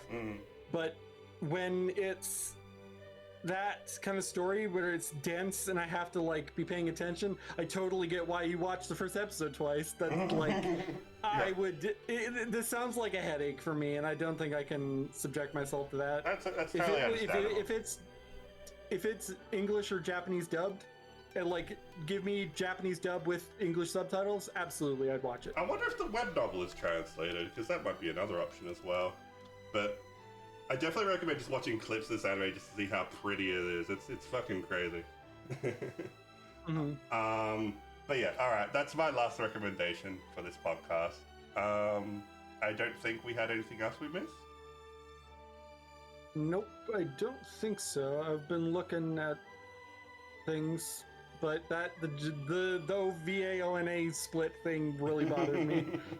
Next time we do a podcast like this, we need to make a list beforehand. It'll save us a lot of time. Well, I did make a list. I just the only three things that were on my list that I like really wanted to talk about was Silent Witch, obviously, a little bit on Summer Hikaru Died, and a little bit on Nukitashi. Yeah. And then Nukitashi, go ahead, make sure you get it uncensored, because the censorship is egregious. Let's recap. As it should be. I'm gonna recap really quick. 9-9 is a bad anime, maybe, but I'm enjoying it a lot. I would agree. My Nagra is a trashy isekai that just hits the perfect niche of progression fantasy strategy game sort of shit that I love. And a little bit of freshness with the characters. Yeah.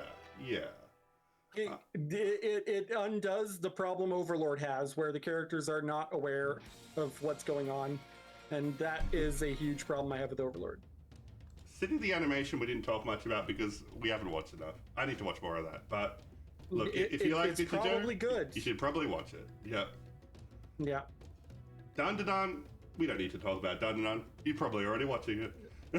Yep, just good. Dr. Stone Although, if you notice, Taco P has a higher rating than Dandadan on this site. Dr. Stone, in my opinion, is the best it's ever been. So, if you enjoyed the first few seasons, you probably enjoyed this season. I'll trudge through the bits that I didn't like. And Gachi Yakuta is a big maybe for me. I'm still like... Kaiju is dumb but fun. It's very enjoyable and very well made. Yeah, there's no reason to not watch it. If you like shonen, you'll like it. If you don't like shonen, you might still like it. It's just that good. My Dress Up Darling is apparently peak. I wouldn't say peak. I don't think peak is the word I used, but it's very, very good. And if you just want a cute romance that tackles not fitting in, it's really, really good. Necronomicon is peak, and everyone should watch it. It's a great. I will be watching it really tomorrow. Good Cthulhu VR streamer, death game. Just all those fucking buzzwords mashed together. It's fucking great. Nukitashi is the most unashamed horny anime we've seen in a long time. Also, I just want to say, look at the rate. It's got 69%. Nice. Keep it that way. I hope that's intentional.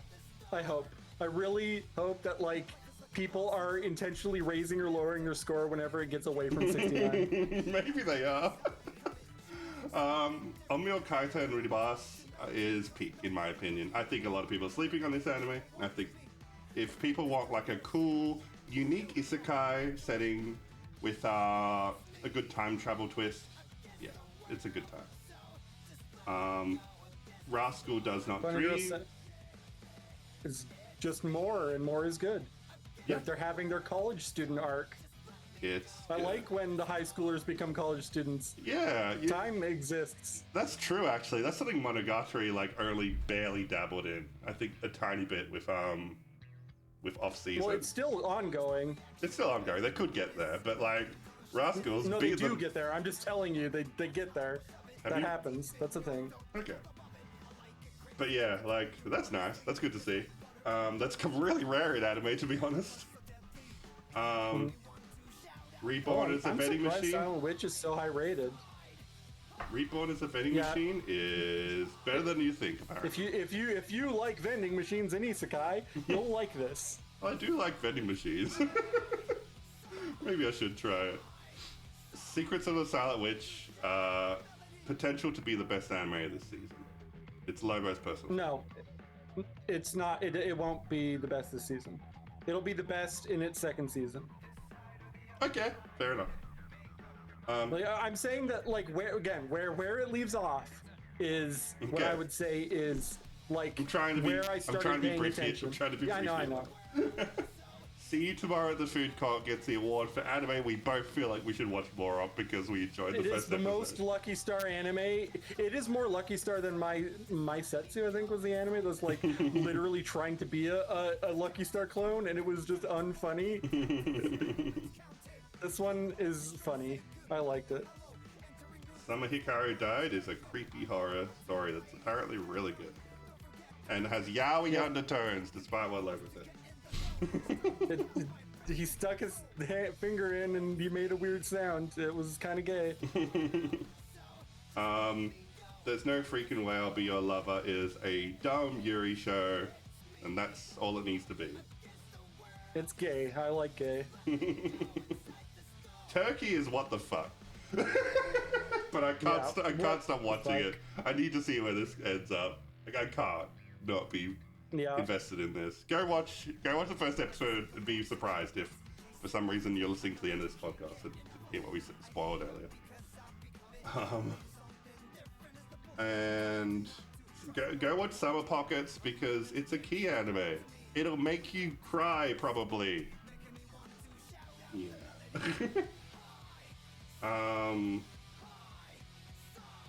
And we also had Bad Girl. What'd you say about that, Lobo? It's girls that are gay also. Yeah. But they're not open about it. Someone in the comments tell me if I should watch Bullet and Moonrise, because I don't know anything about these two. Leviathan is really good. Really good alternate history war story with giant floating whales and stuff. Go watch it. It's really good.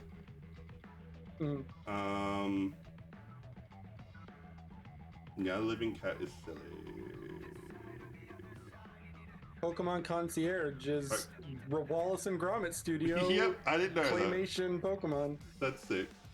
And Takapi's Original Sin is the most fucked up. It's the best anime of the. It's the best anime of the season. The most fucked up thing you'll watch in quite a while. It's very fucked up, but it's also really. I only have a single complaint about it, and I am not willing to share because it's a thing with how it ends. I don't like the ending, but like it is a wild ride, and it is the first episode is gonna hit you very hard. And special mention to Lord of Mysteries, the Chinese animation. It is really fucking good, but it's extremely dense, and you need to have 110% of your brain activated to follow what the fuck is going on. But it's really good. And that's our podcast. So yeah, thank you again for hanging out, Lobo. These are always fun. Yeah, loved it. Yeah. And yeah, I'm in my new home now. It might be a temporary home, but I'm here for now. So hopefully I'll be able to do more streams in the future. Maybe with my actual VTuber avatar, that'd be cool too. Yeah, get the technical difficulties worked out over the course of a few years. And in the off chance someone's actually watching this on YouTube, let us know what you think. If you have any anime that you think we like maybe skimmed over or didn't give the proper time of day, please let us know. That'd be really cool to start a conversation about this. So yeah, this is a fucking great season of anime. I've got way too much to watch, and I think I've already got new stuff added to my list that I need to check out now. So I'm busy. I'm keeping very busy this season, which is not a bad thing. It's nice to have a lot of anime to watch. All right. Yep. Any last words, Lobo? Watch Silent Witch. Sounds good. All right. Peace out, everybody. We'll see you next time. Bye-bye. Bye. The end.